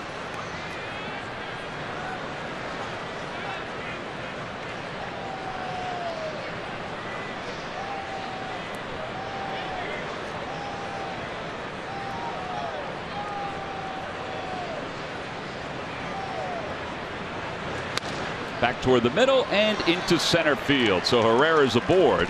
3rd hit of the night for the Phillies. And Odubel now has 2 hits in the series. Let's see if the Phillies can get something going here. Little small ball action. They've got speed on the base paths, and they've got a guy that can handle the bat pretty well, and Freddie Galvis coming up. This is true. Freddie, very excited to be back in the lineup today. Saw him in the lobby of the hotel. I said, "You feeling better?" He had this big smile. He goes, "I'm ready to go." Just loves playing baseball. How could you not? I'd love to see a 1st and 3rd, though. You shoot that hole between 1st and 2nd. I had to figure that Gio was going to throw over there early.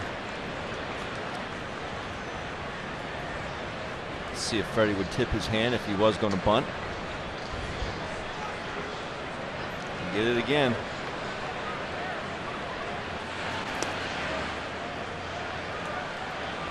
Odubel's foot was past the cutout. Now the cutouts here are a little different.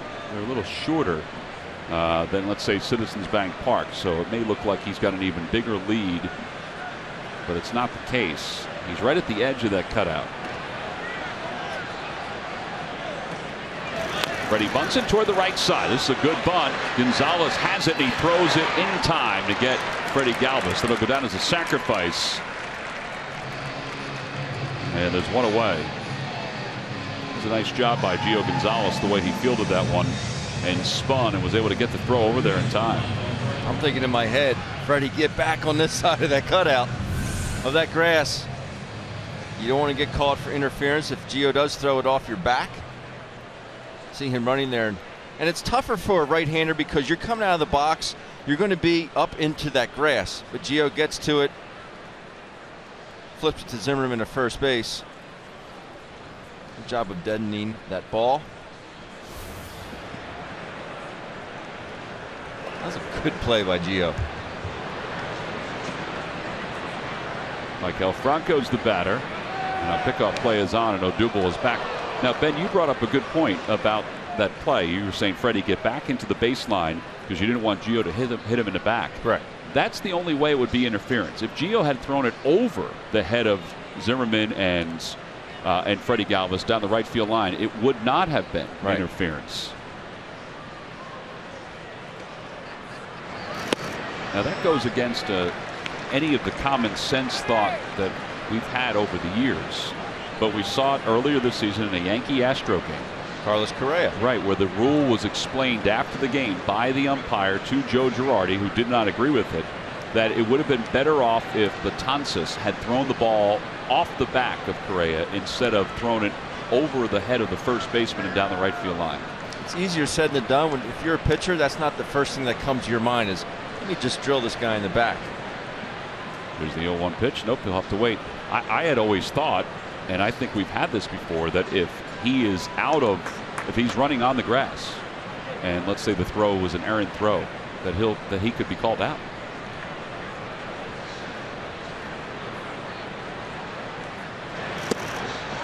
One ball and one strike. Now I say that because we've had instances where it has been ruled that way. Yes.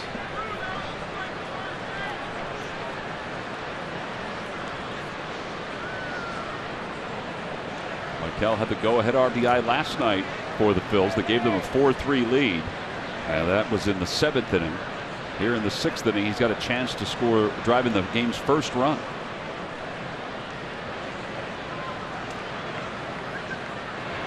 In the dirt, gets away from Lobaton. Herrera's going to third. The throw is one hopped and knocked down by Rendon, and that's a gutsy play, and because Lobaton got to that ball quickly. And Lobaton's got a good arm. The reaction by Odubel got me laughing. He is energetic. He also stepped off the bag. It's a good secondary here by Odubel. Lobaton got to it quickly, but the reaction. Get there, Odubel. Full energy.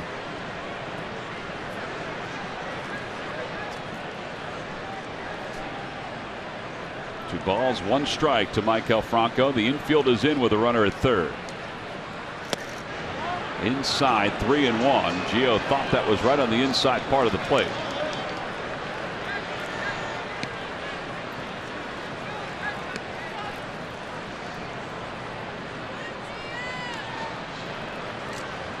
Jared Ruff is on deck.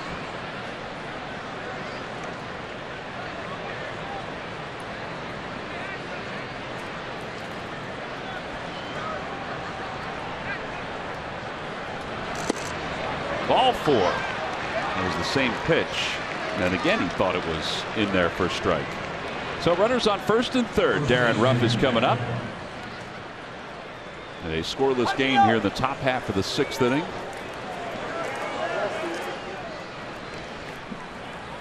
The Red Goes Green team presented by Waste Management. Sign your group up now to volunteer for the Red Goes Green team. Volunteers help with recycling efforts by collecting plastic and aluminum bottles throughout the seating bowl at Citizens Bank Park.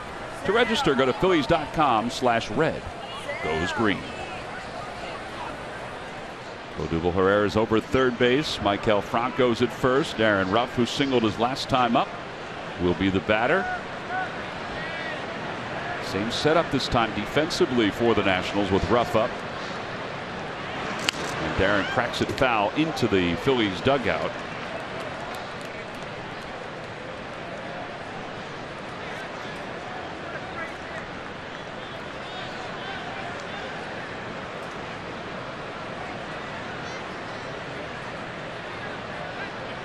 A lot of those opportunities have come for Darren when he's a pinch hitter. So trying to come through here as the starter at first base tonight.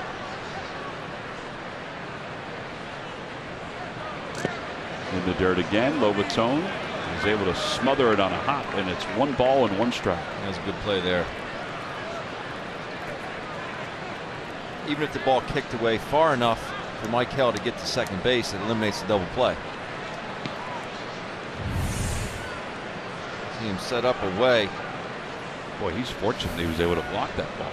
Just to roll your glove over that quickly, it's a good play.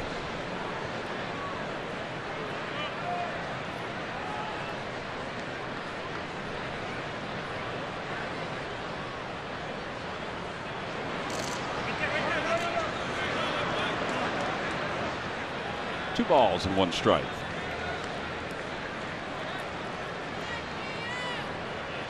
Mike Maddox going out to talk to Gio Gonzalez. I think this is a good move. I thought he might go out after the walk to Franco because he was noticeably upset about the two pitches that were called balls by the home plate umpire.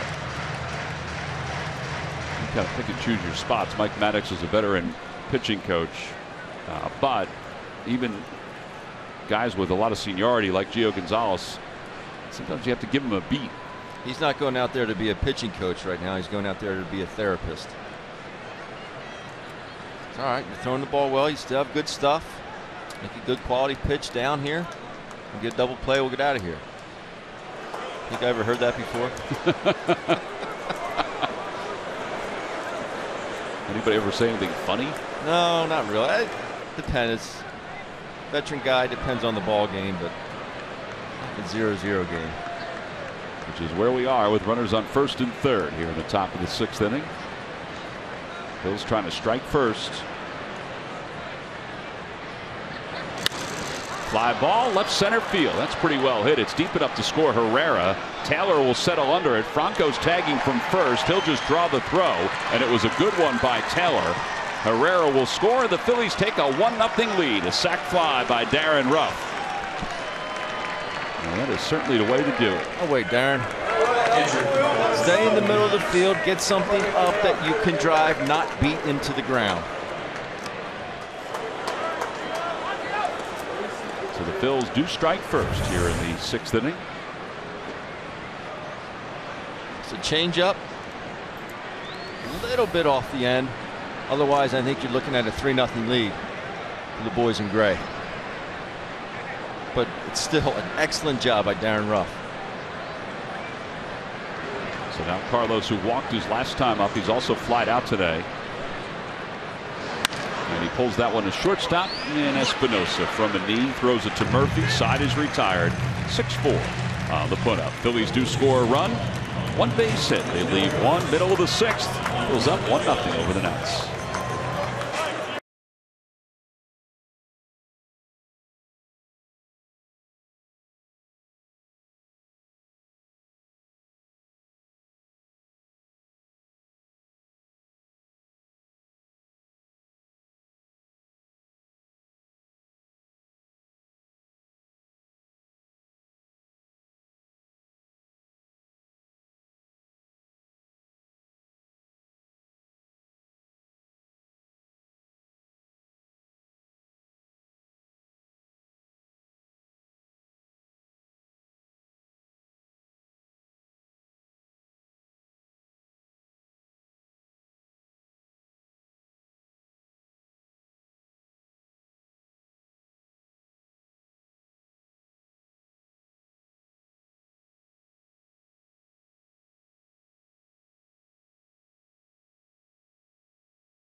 Not only printing cartridges or swing line staplers or shredders, WB Mason is the place to go. Who but WB Mason? Those things are a cut above the rest. 1-0 Phillies on top as we go to the bottom of the sixth inning. Michael Taylor will start it off against Jeremy Hellickson.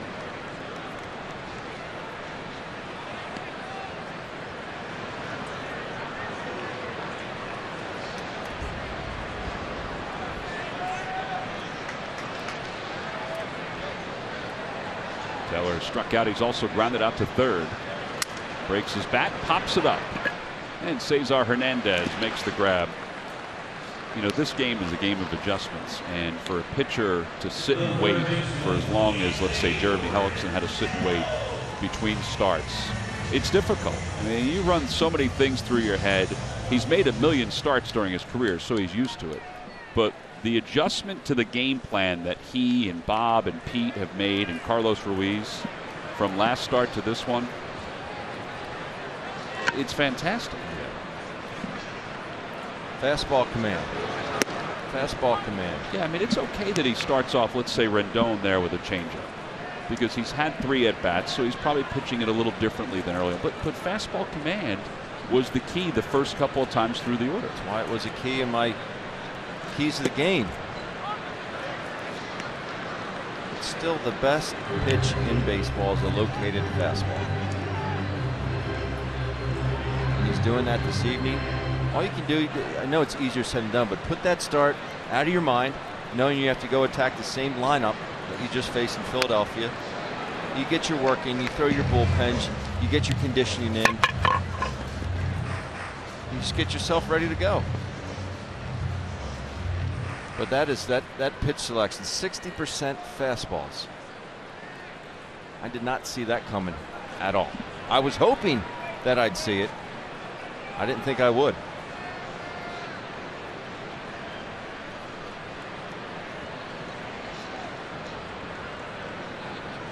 0-2 pitch coming to Rendon, and a fastball away. 1 ball and 2 strikes.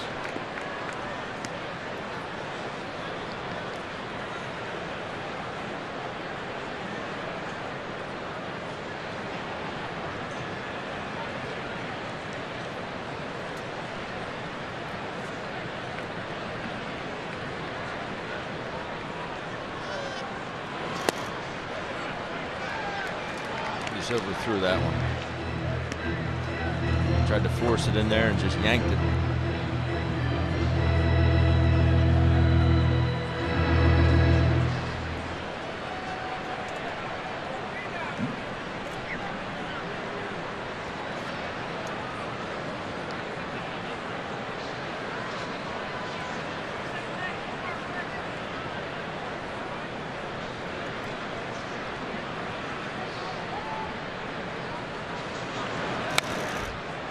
Up to the right now to play, and it remains 2 balls and 2 strikes.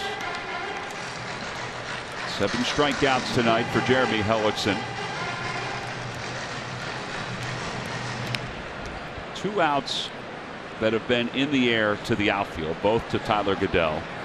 Another ball in the air that was just recorded by Cesar Hernandez, but that, you know, that's not quote unquote a fly ball. That's a pop up on the infield on a good pitch. That's going to help the fly ball percentage. Yes. Get it down. There's a line drive to left field. Goodell makes the catch. 2 outs. Phillies baseball is brought to you by Xfinity. Xfinity X1 will change the way you experience TV. By McDonald's. Jumpstart your morning with a hot or iced McCafe coffees. Now starting at just $1. And by Nissan. Choose Nissan today for great offers on our most exciting lineup ever. Shop ChooseNissan.com. Bryce Harper is 0 for 1. A walk his first time up. A strikeout his last time up. It's a 1-0 ball game. So you have to be careful with Harper, but I don't know if you have to be conservative with him. There's an article in the Washington Post today about how teams are pitching Harper and how they're going to pitch him moving forward, and that was part of the discussion about Ryan Zimmerman batting cleanup because he's hitting less than 250. And Pete Mackanin joked today, or joked yesterday when he was talking to the writer about it. He said, "Listen, I'm going to walk him all the time." And Pete even talked today about walking Harper. Remember you mentioned that last night, walking him, and you said, "I don't know if I want to do that because then I put the tying run in scoring position, the winning run over at first." Yes. And Pete said that. He said, "But I thought about it." Yes. 1 ball and 1 strike to Harper. Just a bit outside, 2-1. One year in San Diego, just when I was catching, Barry Bonds hit 13 home runs. Just when I was catching. Did you feel weird about that? I went into Bruce Bochy's office. I said, Bochy, you're the skipper. You can do whatever you want, but if you throw this guy a strike, it's either off the wall or in the bay. He said, Ben, I'm not playing baseball like that. I said, you're the skipper, and I walked out of the office. And he heard us. 13 just when I was catching. That's remarkable. He hit 3 off one of our pitchers. 3 in that summer, just when I was catching. So we continued to do it. Obviously, Boch is, in my opinion, he's first ballot Hall of Fame manager. Winning 3 World Series and a whole lot of games. In a whole lot of games. But some managers will not play baseball like that. Some will. There's ball 4, so Harper walks for the second time. And that'll bring Ryan Zimmerman to the plate.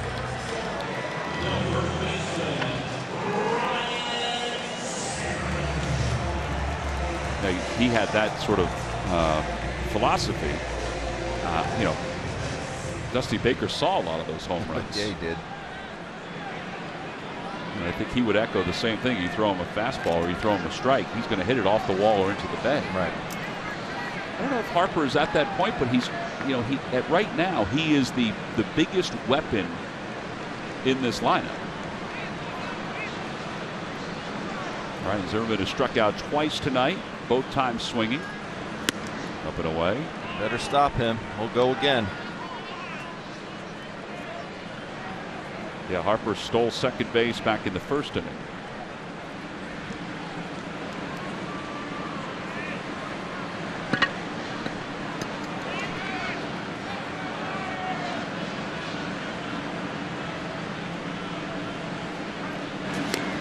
Good quick feet. That gets him back.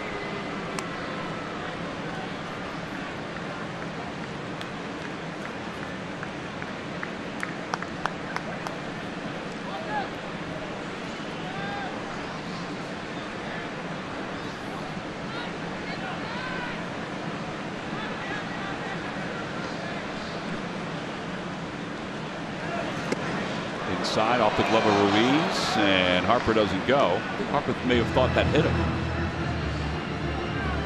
I just don't think it was a good lead. It's very flat-footed. On the Toyota Major League scoreboard, the Red Sox and the Braves are battling it out. In Boston, Dustin Pedroia hit a grand slam to make it 8-2 over the struggling Atlanta Braves, who are 4-16 and have very little pop at all in their lineup, and they have a guy in Freddie Freeman that is struggling. They're on pace to hit 24 home runs this season. It's incredible. The team, not Freddie Freeman. They have 3. They have 3. Yeah. 2 balls, no strikes to Zimmerman.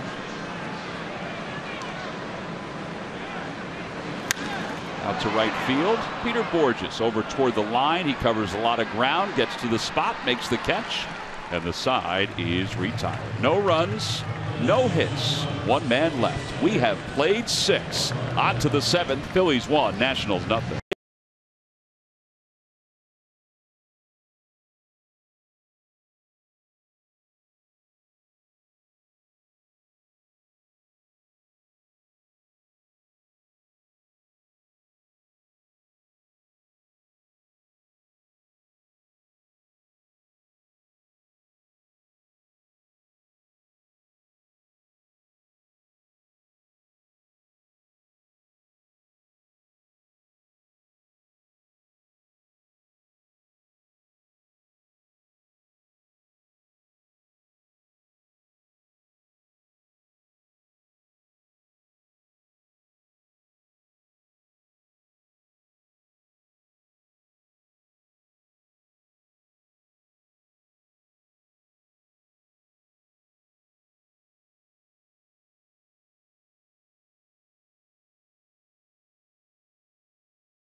Well, it's time now for the Delaware Valley Honda Dealers game summary. The Phillies lead at 1-0 as we go to the top half of the 7th inning. The 1 run scored on a sacrifice fly by Darren Ruff. Cesar Hernandez is going to lead off the 7th inning. Cesar is 0 for 2. He's grounded out and he's also flied out. And he takes a pitch for a strike in the knees. It's 0-1. Gio Gonzalez and Jeremy Hellickson have matched wits and abilities through the first 6 innings. 5 hits combined for the 2 teams. Wow. Thank goodness that net is where it is. That is remarkable. And last year, that bat would have went flying into the stands here at Nationals Park. They have done something a little different here at Nationals Park, where they've extended the netting even farther than what we've seen in other ballparks. In fact, Murph, this is the farthest we've ever seen it. Now, that bat's stuck up there, and if that net wasn't there, and it wasn't last year, that bat, splinters and all, would have gone right into the stands. Yeah, that is a weapon heading into the stands. You can see how pointed that is as it sticks in that net. And you're right, Tom. This is the first ballpark that we have seen that has taken the Major League off the glove in the center field. Has taken the recommendations of Major League Baseball to put the nets all the way down to the end of the dugouts. A lot of the ballparks, at least the ones we visited so far, have taken the nets to the beginning of the dugouts, which Citizens Bank Park has done and other ballparks we've visited. But here in Washington, they've taken it all the way down to the other side of the dugout. And, you know, it'll be interesting to see what kind of feedback they get from their fans. But certainly the fans that may have been impacted by the bat would have a positive feedback, I would imagine. I mean, it's amazing. The bat is still sitting up on the net. I mean, they can't take it down now. I guess they could. I guess they could shake the net and see if it'll drop down. Well, they got to be careful with it.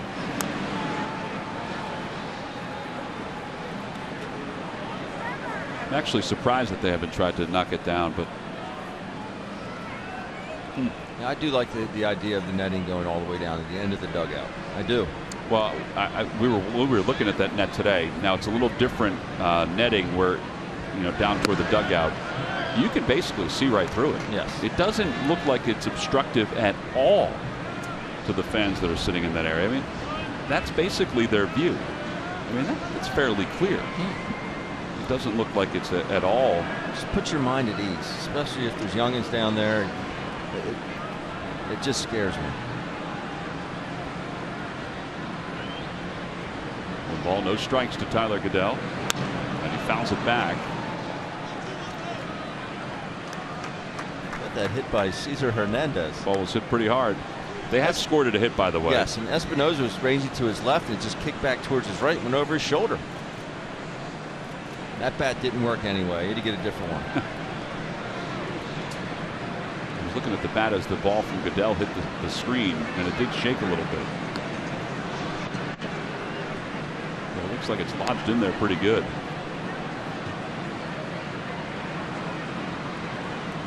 Between innings, Murph will take the ladder, which is behind him, down toward the netting area and climb up there and pop it out.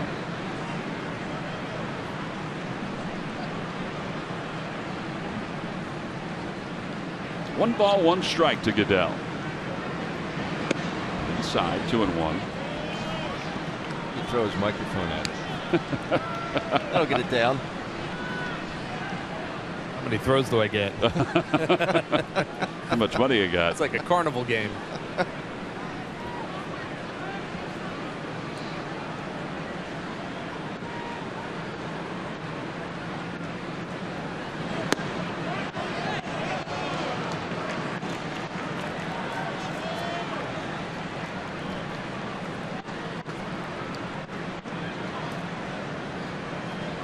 I would not expect Hernandez to be off and running here, because Tyler does have a tendency to swing through pitches. To the right side, a base hit, and Hernandez will hold up at second. And the Phillies have runners on first and second with nobody out here in the 7th inning, and it now enables Hellickson in the eighth spot in this order to try to sacrifice the runners up. Hopefully he can get this done, but I'm a believer in the pitcher in the 8 hole. I'm a believer. Are you really? Yeah. just seems like it's been working out like this since Pete has started doing it. Well, as he gets ready to try to sacrifice, this is our local Delaware Valley Honda Dealers game summary. Hellickson, 6 innings, 7 strikeouts so far, 2 hits. I take it you're not sold yet? I am not sold. Okay. No, I'm not sold. I mean, it's fine, particularly because the Phillies' number 9 hitters aren't hitting. So there's not a huge difference between the two. But historically speaking, there is a huge difference. But it has worked. Corners pinch in, and Hellickson bunts it foul. And particularly here, because otherwise, if this was, let's say, Peter Borges, he'd be bunting. And then you'd have runners on second and third with 1 out if it's successful, and then the pitcher up. So now if he can get this bunt down, you have a hitter in the 9 hole and a hitter in the leadoff spot to try to get the runs home. So I'm a believer here. Okay.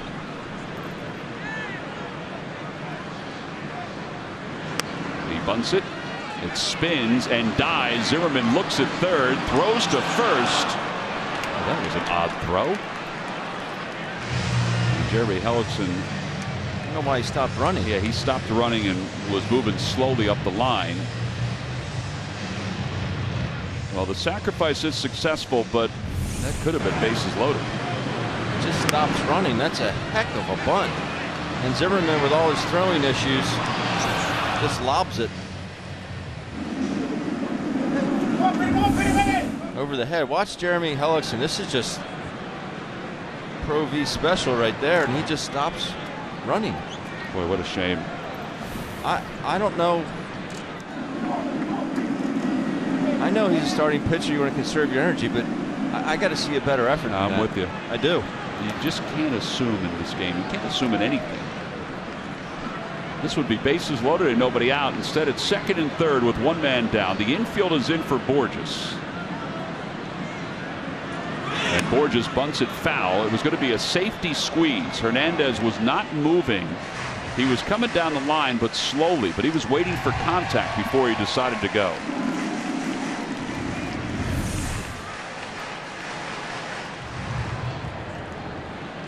You are able to do a safety squeeze when you do have some speed at third base. Hey, by the way, you know, that play on Hellickson, you're absolutely right, and he's going to say something. I'm getting upset. I'm getting more heated. No, but right now. Pete's going to say something. He has to. He always does.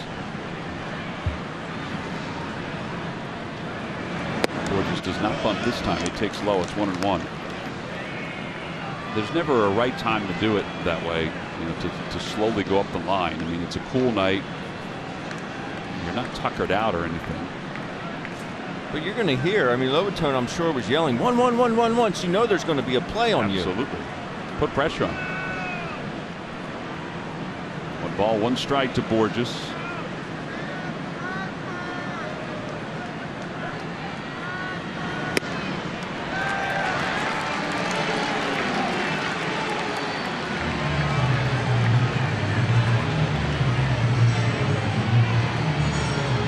Borges is an outstanding outfielder. I wonder if he ever thought about pinch hitting here.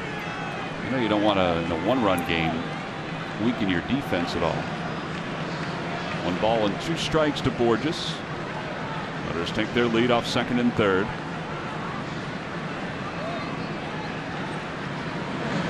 In the dirt, and it's 2-2. Make him pay, Peter.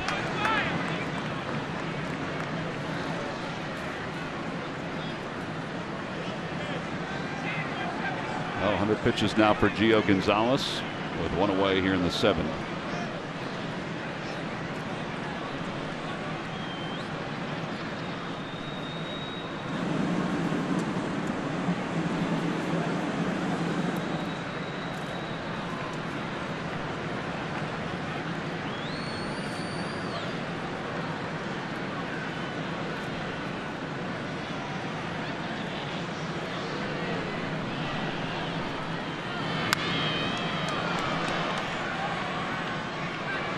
I'd like to see Tyler Goodell get a bigger lead here at second base.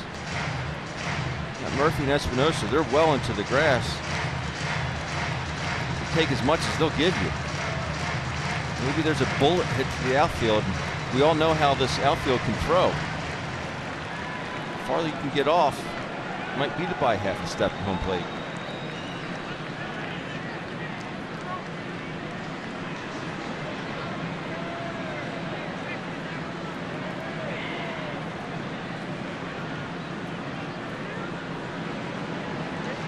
Well, you're right. He's got plenty of room to roam out there.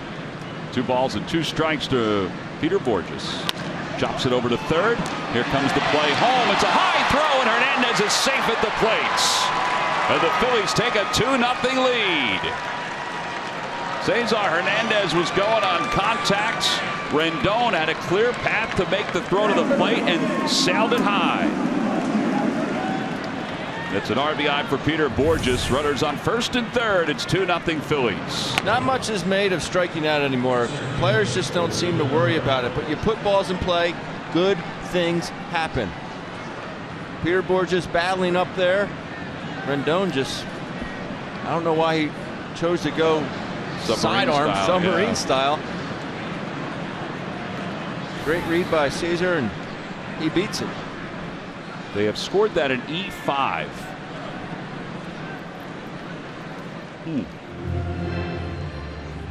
I'm not sure if they can do that. I think it's a fielder's choice. Tom, I guess they can do whatever they want. Yeah, I mean, this is the big leagues. I think this play needs to be made. Oh, I definitely think it needs to be made. Yeah. It would have been a close play either way. So now it's a fielder's choice E5. Okay. So fielder's choice E5 is what they've switched it to. I absolutely agree that play needs to be made. Yes. It's right in front of them. Yep. You're right. Why did he drop down like that? I have no idea. Phillies will take it, though. Yeah, they will. Mike Maddox out to the mound to talk to Gio Gonzalez. And now Odubel Herrera with runners on first and third. 2-0 Phillies on top here in the top of the 7th inning.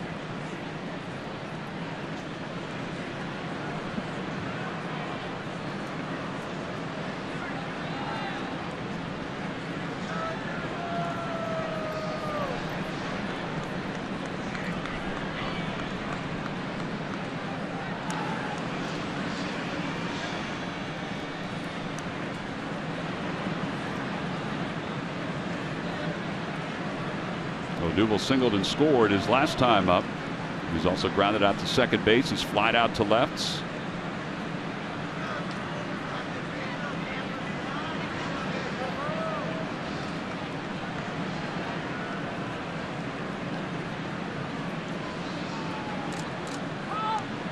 And time is called. 9:14.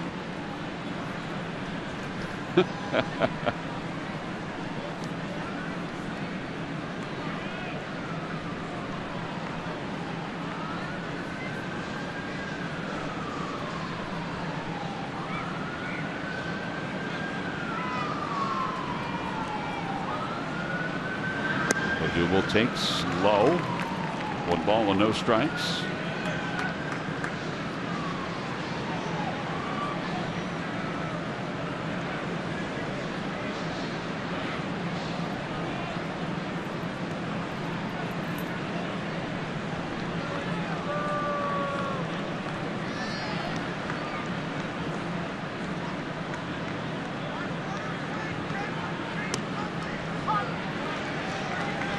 Odubel thought that ball was outside and low.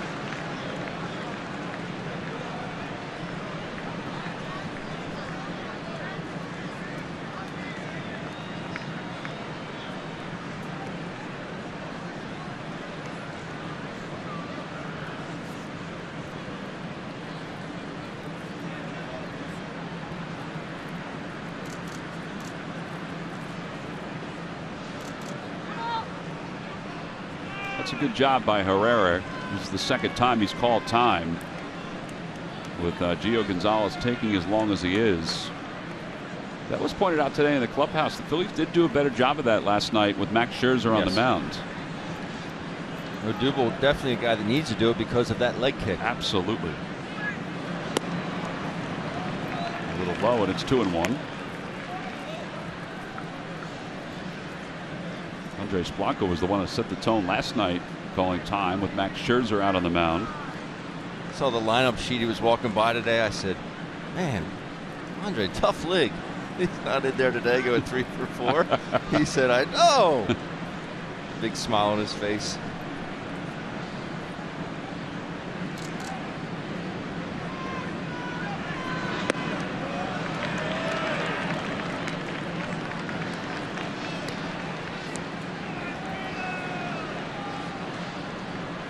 Freddie Galvis on deck. Boy, it'd be nice to get that third run home from third base. Huge.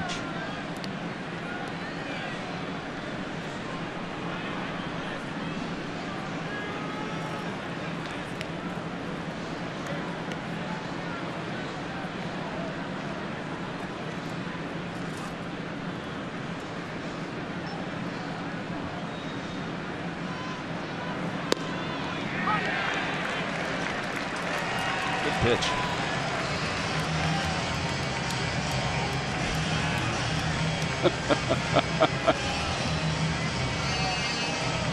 How can you not love him? Sure, he drives everybody else crazy. Yeah. He's on our team. That's right. Borges leads off first base. Goodell off third. 3-2 to Odubel. And there's ball 4. And Odubel walks for the 20th time this year, and that'll load up the bases, and that will be it for Gio Gonzalez. Dusty Baker making the stroll out to the mound. The Phillies will have bases loaded with 1 man down here in the top of the 7th inning. They lead it 2-0, and it looks like Freddie Galvis is going to face a new pitcher. A pitching change here at Nationals Park. We'll be back right after this.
Time now for the Jeep Stump the Fans Trivia Quiz answer. All right, Ben, here we go. What Nationals player won 3 consecutive Silver Slugger Awards, 2012, 13, and 14?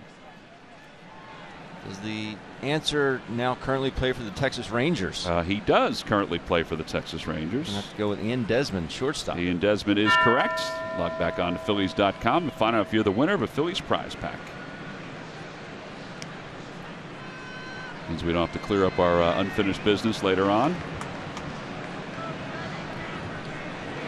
Freddie Galvis facing Sammy Solis, who is on the roster for the first time today. And the pitch is fouled on the right field line. He's on for Matt Belisle, who injured himself in last night's game. As it turned out, he injured his calf muscle.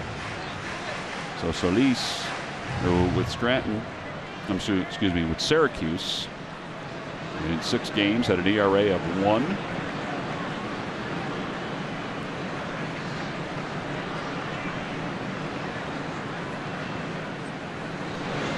Back toward the middle, and Murphy's got it. He flips to second for 1. Over the first, and it's out. That's a 4-6-3 double play, and the side is retired. The Phillies settle for just 1 run here in the 7th. It's time to stretch as we go to the bottom of the 7th. It's the Phillies 2, Nationals nothing.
Phillies settle for just the 1 run at the top of the 7th inning. Their lead is at 2 as we go to the bottom half of the 7th. Time now for a Hyundai defensive play of the game, and this was a good one by Bryce Harper. It was off the bat of Tyler Goeddel. He gets into a sliding position, watches it all the way into his glove.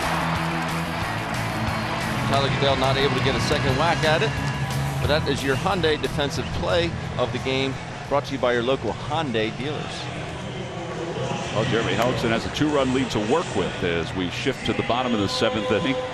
And he will face Daniel Murphy, Jason Worth, Danny Espinosa for the Nationals. He does have bullpen action behind him. Elvis Araujo is the left-hander, and Dalier Hinojosa is the righty. Pete Maccannon's got to be happy with what he has seen from Hellickson. He has 7 strikeouts. He's allowed just the bunt single to Espinosa and the double the opposite way by Daniel Murphy. So Murphy will lead it off, 1 for 2.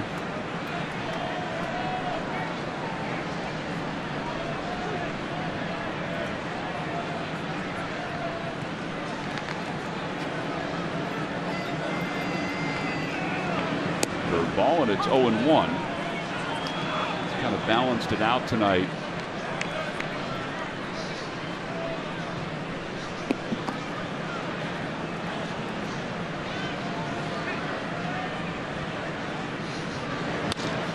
Over to left field, Tyler Goeddel has really been the only busy outfielder tonight.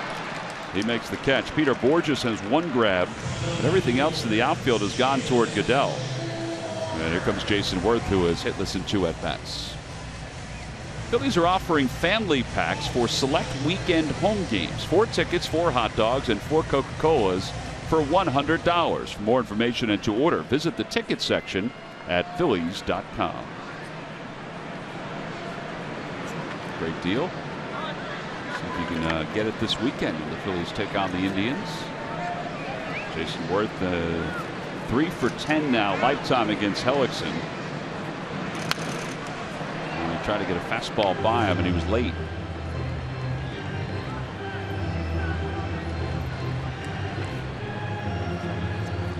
He's had some big rips the last couple nights. That one there, definitely a pitch he could handle.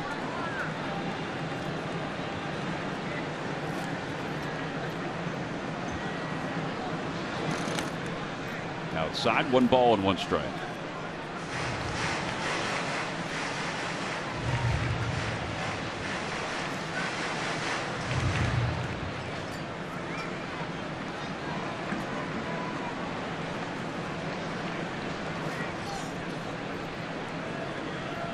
The distribution has been good.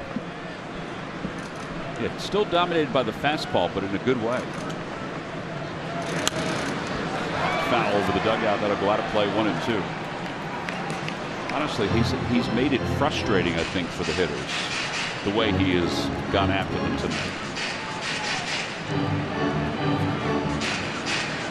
He's been in complete command thus far.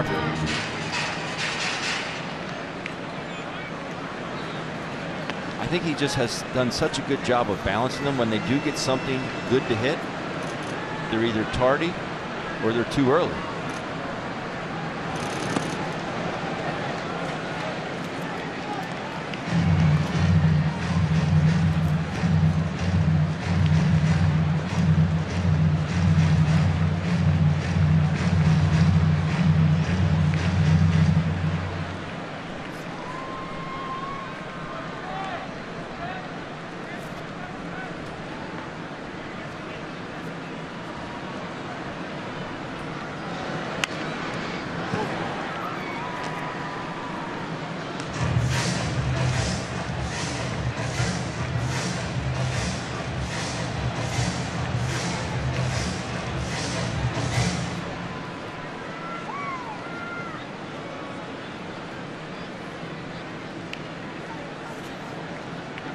Salad under that helmet, Tom. You know, somebody asked him about his hair again, which he gets a lot. He said, I don't know, I'm comfortable with it. He said, I don't even think about it. He got him there. He threw him a changeup, and that's the 8th strikeout for Hellickson.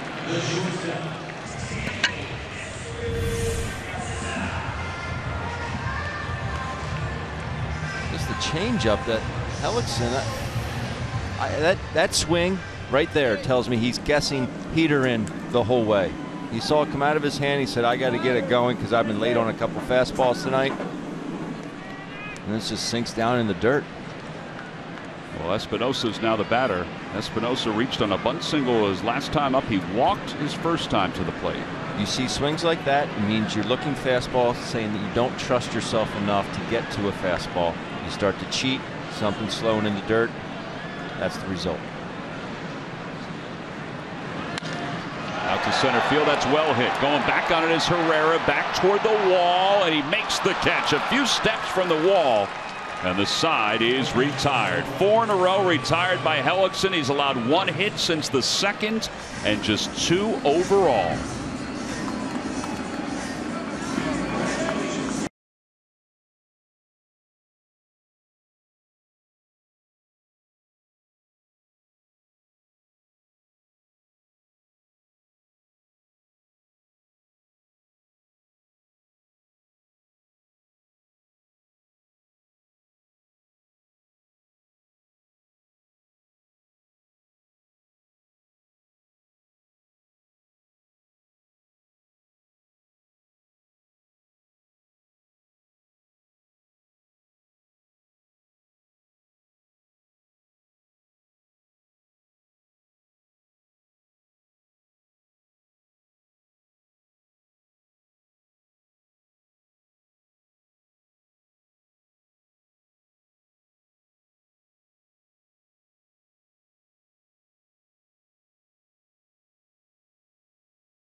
By Jefferson. Call 1-800-JEFF now or visit jefferson.edu. And by the Pennsylvania Lottery. Play Escape to Margaritaville, the new instant game from the Pennsylvania Lottery. Player must be 18 or older. Please play responsibly.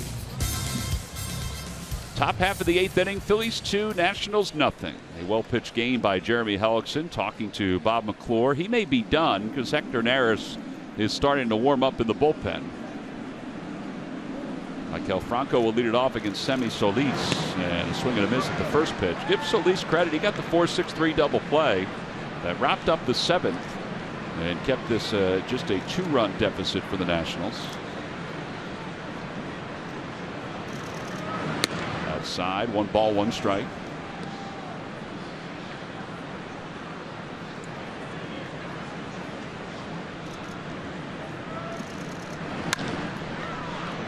Out to right field, and Bryce Harper puts it away. Franco is retired, 1 away. And that'll bring Darren Ruff to the plate. Ruff with the sac fly that gave the Phils the lead in the 6th inning.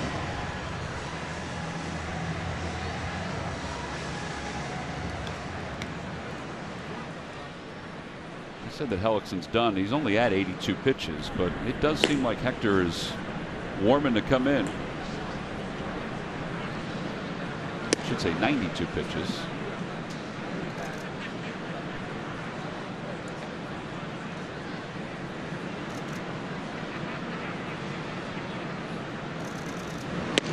In there, and it's 1 ball and 1 strike. 95 out of Solis in a good spot, inside corner.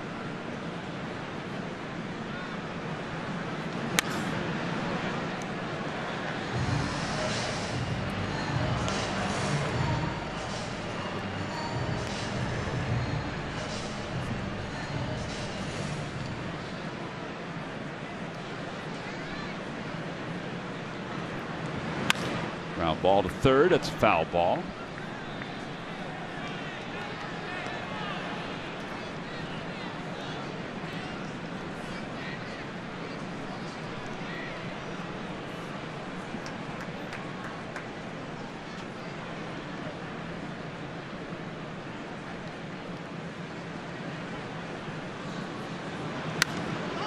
Popped up right side, and Zimmerman says he has it. And he makes the one-handed grab. 2 outs. Time for the Major League Notebook. Murph, take it away. All right, thanks, Tom. Well, Atlanta catcher A.J. Pierzynski has reached a major career milestone. Base hit number 2,000 for him. It came in the second inning tonight in the game against the Red Sox. The 39-year-old becomes just the 9th player in Major League history to get to that mark, used primarily as a catcher. So 2,000 hits as a catcher. Congratulations to him. And also in that game, the Red Sox pitching staff also eclipsing a mark. They now have 210 strikeouts on the year and counting. That is the most through 20 games of any pitching staff since 1900, the 1900 season. The former record was held by last year's Indians team. They had 198 strikeouts through 20 games, so it just tells you that strikeouts are up over the last couple of years. But the Red Sox with 210 and counting already through 20 games. That's impressive. That is impressive. They have so many other issues to deal with. That's one that they don't have to worry about. It helps that David Price has 46. It does help. Here's the 2-1 pitch to Ruiz, and he hits it down the right field line. Harper will give it a look. It's out of play. 2-2.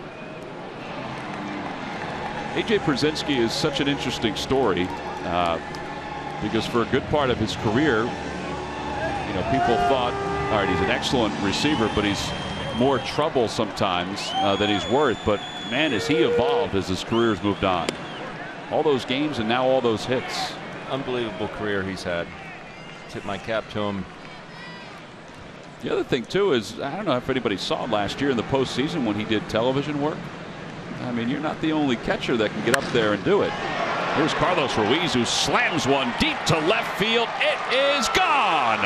A solo home run for Ruiz, and he's given the Phils a 3-0 lead. Speaking of catchers that can do a little something. Yep. Do it, Chooch. Carlos's 3rd home run of the season.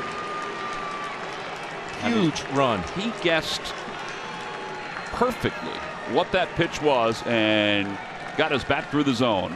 And he's just made a winner out of Bob Ignis of Philadelphia. He's just won $100. Way to go, Bob. Pull those hands through, Chooch. And you talked about how short his swing is. Just doesn't look like he's muscling up this year. And it's a lot more fluid.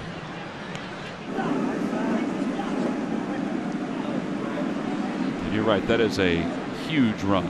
Yes. 1 ball, no strikes to Hernandez. He takes low, 2-0.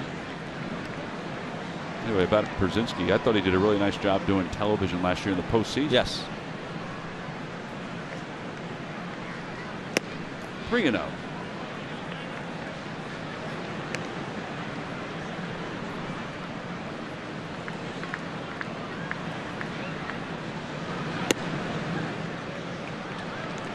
And Cesar draws the 2-out walk. Well, we wondered before, as Mike Maddox is coming out, how much of an effect in a positive way for Carlos, would the schedule that Pete's put together help him? He's put together a very nice month, offensively and defensively.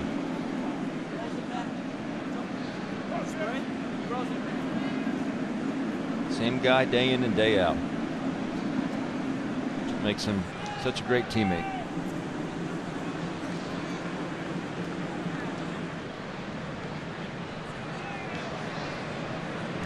Here's Tyler Goodell, is 1 for 3. And now 3 for 8 on this road trip.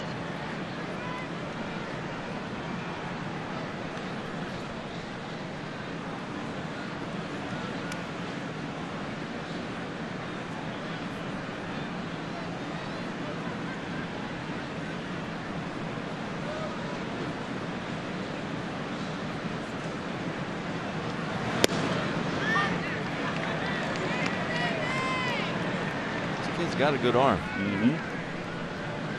Andres Blanco on deck.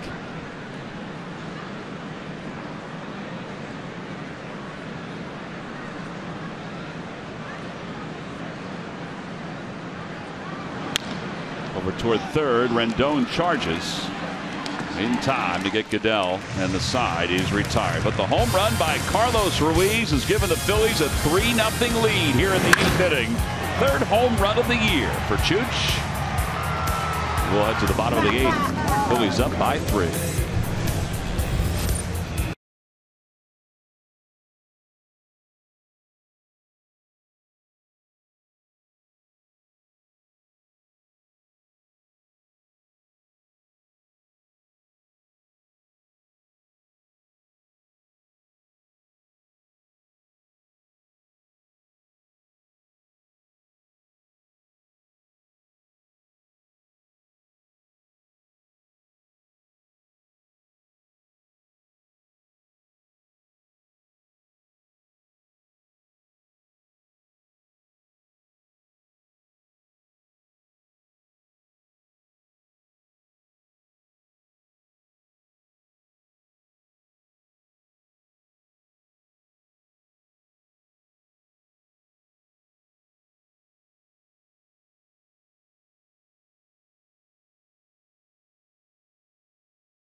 At Citizens Bank Park, the Bill Giles Invitational took place between Westchester and the University of the Sciences. Turned out to be a heck of a ball game. It was a 2-1 victory by Westchester, their 29th victory of the season.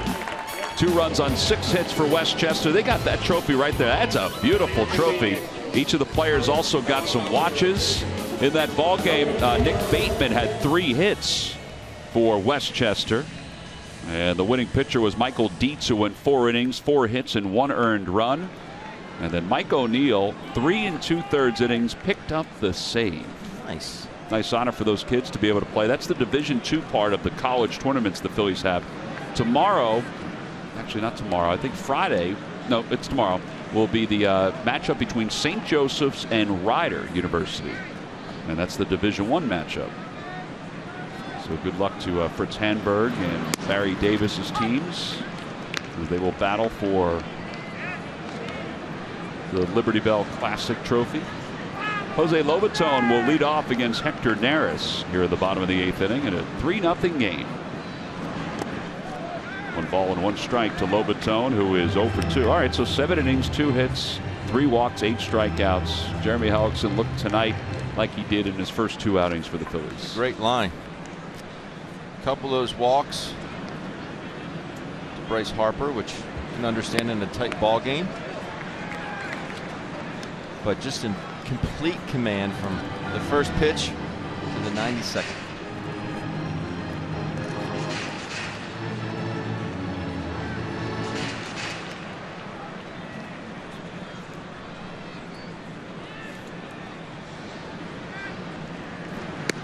Up and away, and it's 3-1. Stephen Drew is on deck for the Nationals. He'll hit for the pitcher's spot.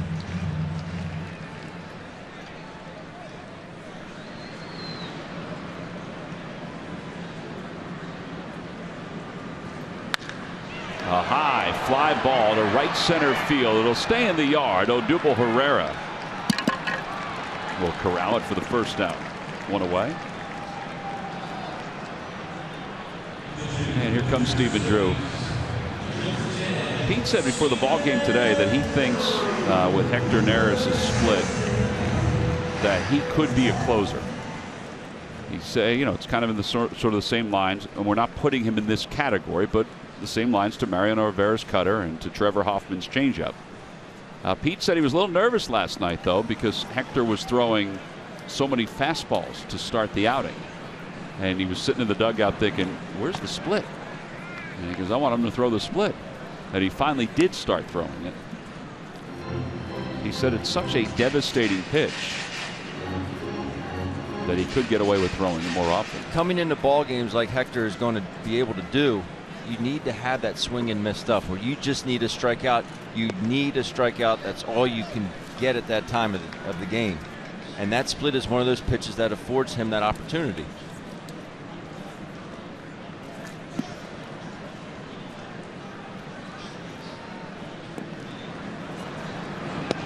That one's in there. Every time the Phillies pitchers retire the opposition, 1, 2, 3. Comcast will make a contribution to Phillies charities. Phillies baseball is brought to you by Xfinity. Xfinity X1 will change the way you experience TV. 2 balls, 1 strike to Stephen Drew. Now 3-1. Drew hitting 150. He has 3 hits. One of those 3 hits is a home run.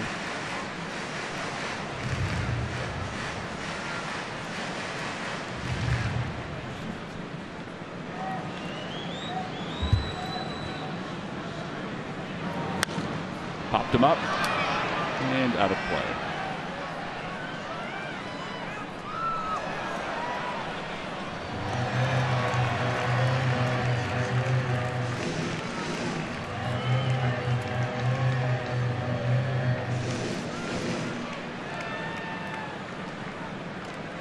It's a happy fan. That's exactly right.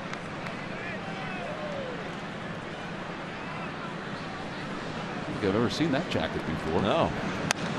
Fly ball to center field. Backpedaling is Freddie Galvis. He says he has it, and he does. Good height. So 2 outs, and now to the top of the order for Michael Taylor. Taylor is hitless in 3 at-bats, a strikeout, a ground out, and a pop out.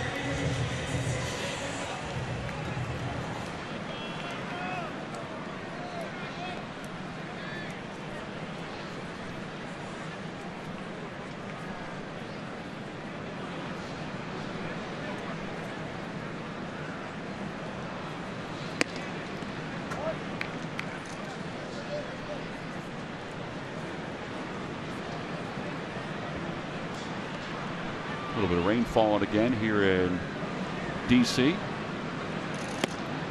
There's a strike on the inner half.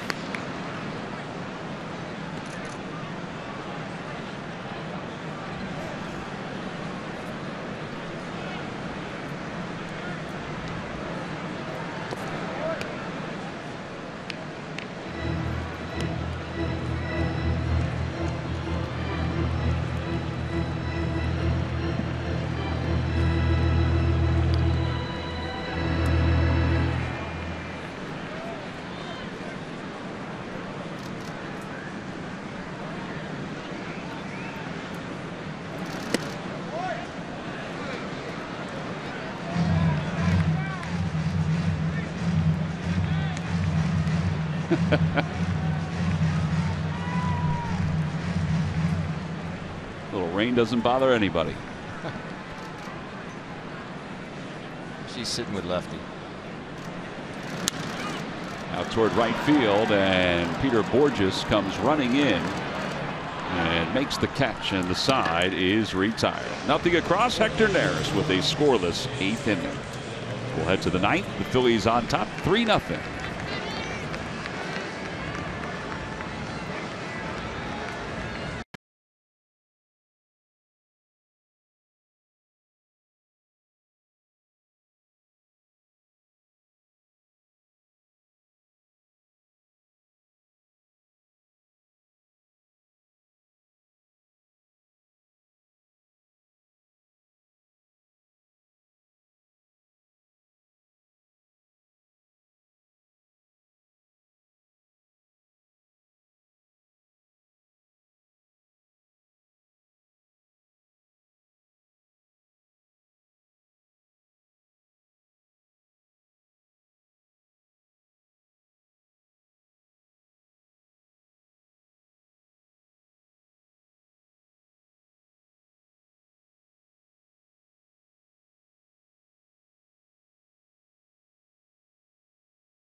14 and under. Members receive Fanatic MVP Club lunch bags, sandwich holder, poster, Fanatic birthday card, and other membership benefits. For more information or to register, visit Phillies.com/kids. Tanner Roark is charting this game here. Never see that anymore. No, we saw that the last time the Phillies faced the Nationals, where Gio Gonzalez was doing that. Here's Blake Trinan, who will come into his 9th ball game. By the way, the Ryder St. Joe's game is going on right now at Citizens Bank Park. The Hawks have a 5-3 lead. Murph, was it 5-3 you said in the 7th inning? 5-3, 7th inning right now. Hawks with the lead. Yep. All right. So we'll give you an update on that. That goes final. If not, we'll let you know tomorrow. Little night baseball in South Philadelphia. Nice experience for those college kids.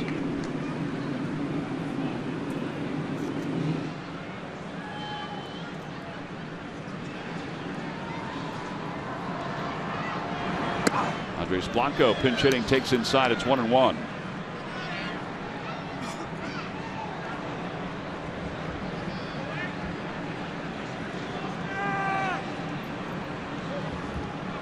Blanco pinch hitting for Hector Neris. Genmar Gomez warming in the pen, and he whacks it foul at the plate. It's 1-2. Interesting to hear what Pete did have to say about Andres. He said, would it be nice to get him in there a little bit more frequently starting a game? He said yes, but he's our best weapon off the bench right now as a pinch hitter, and he's really good at it. So to have that weapon, especially late in ball games, is only going to help the ball club out. How about the fact that he and Larry Boa have said that he's the best utility guy that they've seen? And that's a lot of baseball between those two guys. They got a couple years.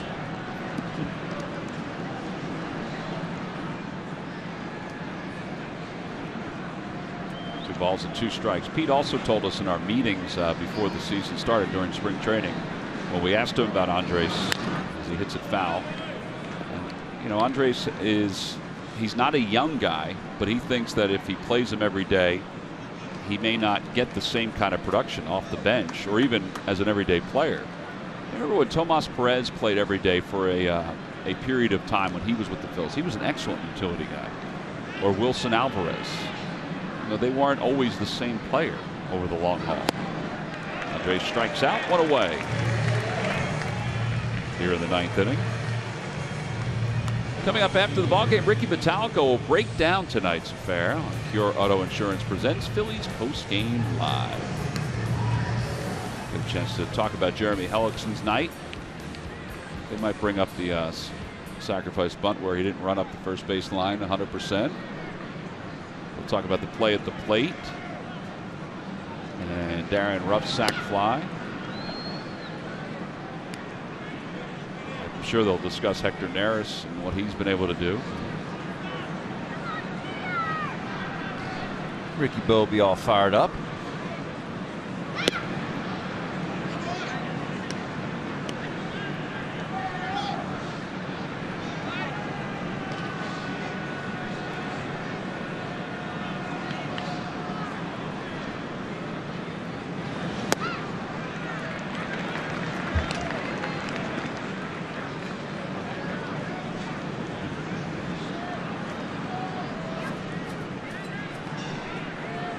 Balls and 1 strike.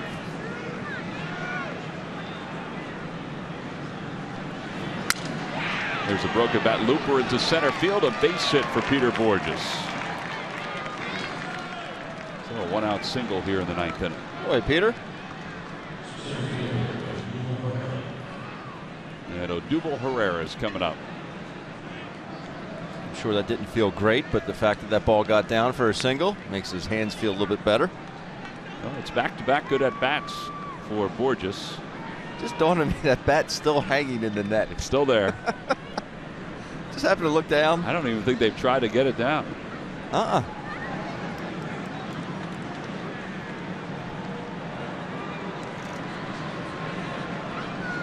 Authenticator's not going to wait around for that bat to get pulled off that net. Odubel's been on base the last 2 times. He's single and a walk. He has scored a run. Borges leads off first. Odubel taking all the way, and he takes outside. 1 ball, no strikes.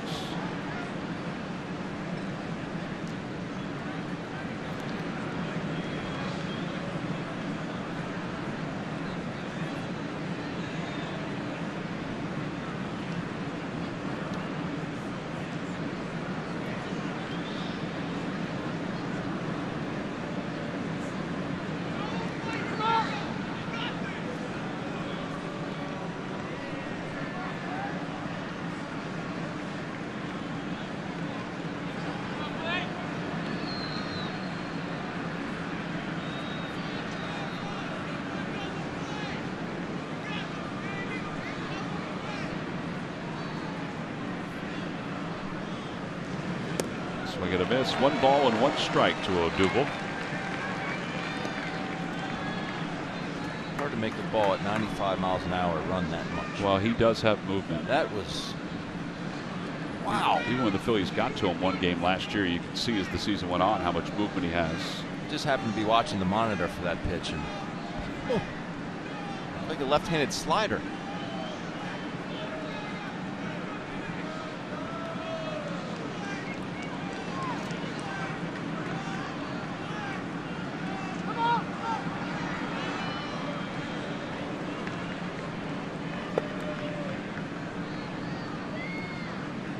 Odubel Herrera is not a secret anymore. Davey Lopes was talking about him today, just how impressed he is.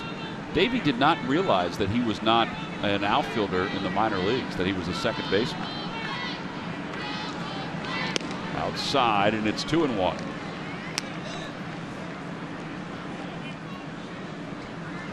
Davey's a guy who played the infield primarily in his career, but also played the outfield. And he moves the outfielders around here in D.C.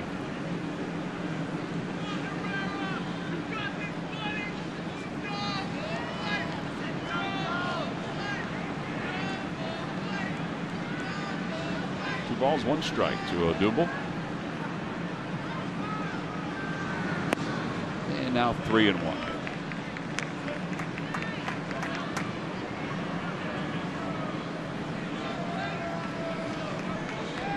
I don't know if he'll do it here, but his pattern has been 3-1 is to take another pitch. Now they're up 3-0 now, so he may take a different approach and go after it. But that was, or that has been, even on this road trip, his pattern is once he gets at 3-1, he's taken, and he's okay with it going 3-2. Runner goes, pitches inside, ball 4. He walks for the 2nd time in this game. He has 21 walks to open up the month of April.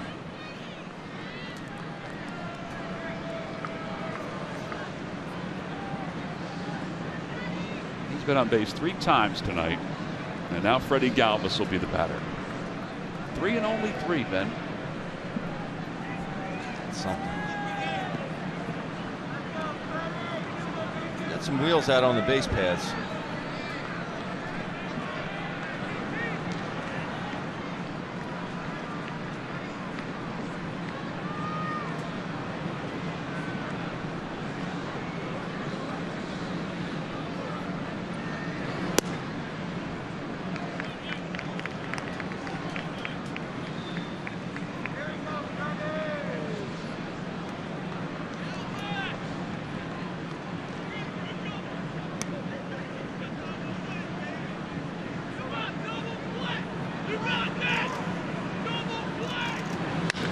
Over to first base. Zimmerman's got it quickly to second. Maybe not that quick. And in time to turn the double play. 3-6-3. Freddie thought he beat the throw. And it does not look like Pete Mackanin is going to challenge it. He has not signaled anything to Ted Barrett. Now the Phils are retired here in the top of the 9th inning. Now the Nationals are going to hold off for a second. Nope, it looks like they're going back to the dugout. So we're going to go to the bottom of the 9th inning. Pete's making his change. Yenmar Gomez is coming on.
referees of the game. Starts off here in the 6th inning. Darren Ruff, good job of staying on a changeup. Drives it to center field. Plenty deep enough to score Odubel for the first run of the game. And then the 7th, Peter Borges, put balls in play. Good things happen. Rendon throws this ball high. Hernandez scores for the 2nd run. And then Chooch way up top to left field for a homer. Touch them all, Tom. Make it 3-0, and they are your WB Mason deliveries of the game. Well, that's the reason the Phils have a 3-0 lead as we go to the bottom of the 9th inning. It is a safe situation for the Phillies closer, Jenmar Gomez. Gomez last night closed it out, and tonight will face Rendon, Harper, and Zimmerman as the Phillies try to win their 4th game on this road trip with the series finale, the road trip finale tomorrow. Well, here's that play at first base at the end of the inning, and look how close it is. Now Zimmerman's got the wrong foot on the bag to stretch. They got him, but it was close. Yes, it was. It was really close. If he was left-handed, it would have been the right foot on the base. That is correct. Here's Anthony Rendon. Rendon is 0 for 3. Grounded out twice. He's lined out once, and he takes inside. It's 1-0. How about today? Pete explaining to us. I forget who brought it up to him that the one pitch he saw last night from Gomez looked like a split. And Pete said, "No, I don't think he throws a split."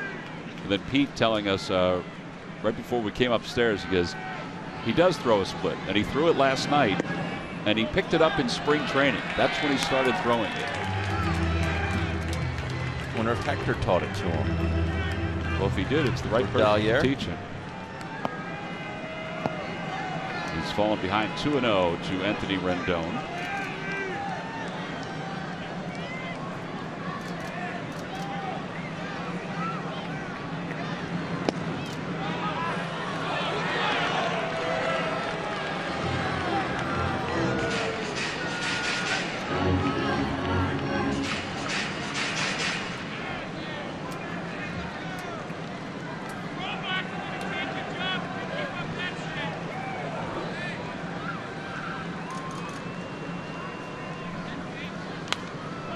Balls and 2 strikes. Gomez is 5th in the league in saves with his 5. If he gets one here tonight, then he'll pull into a tie with Jeremy Jeffress, who has 6. Kenley Jansen still leads the way with 9 saves.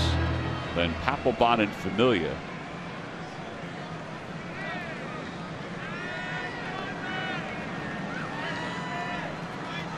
This day and age, it's not often that you go into a spring not having a closer. And the Phillies went into the spring not having a closer. Fly ball right center field. Borges says he has it. He's under it, and 1 away here in the 9th inning.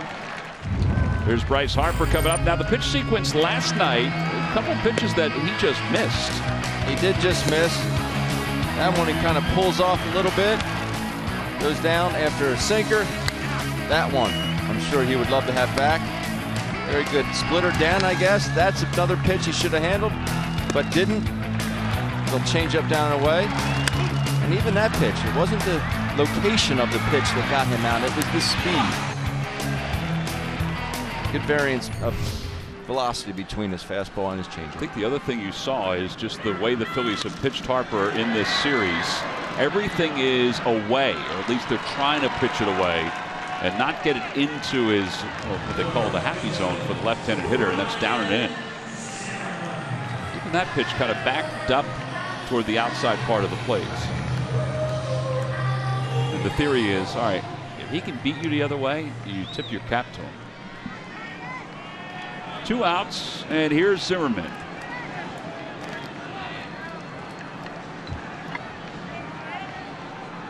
Nine in a row retired by Phillies pitching. The last hit was a bunt single for the Nationals. That was in the 5th inning. They have only 2 hits.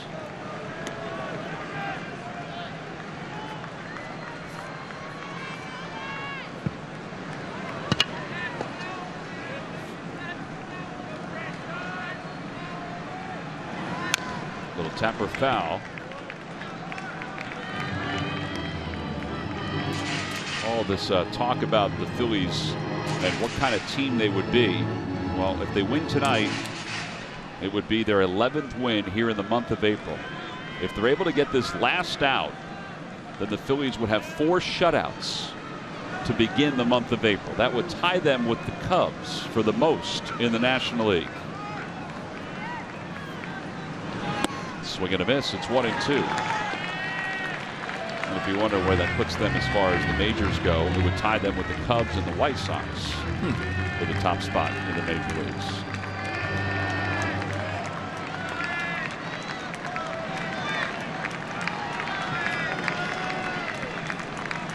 One ball, 2 strikes to Zimmerman. With 2 men down, the pitch from Gomez. It's low, and it's 2-2.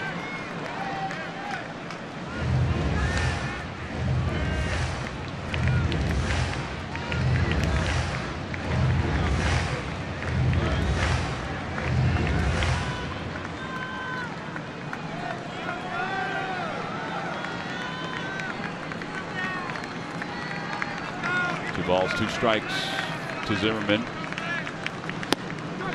On the outside corner, strike 3 called, and the Phils combine for a 2-hit shutout as they take the first 2 games of this series against the Nationals. Tonight they win it by a final of 3-0. Jenbar Gomez closes it out for his 6th save in 6 opportunities. And how about the way this game finished up? 10 straight outs recorded by the Phils pitchers. Their first 3-game winning streak in Washington since 2012. First time they've had back-to-back series wins here in Washington since 2010. And for the Phillies, it's the first time over 500 through the first 21 games since 2000.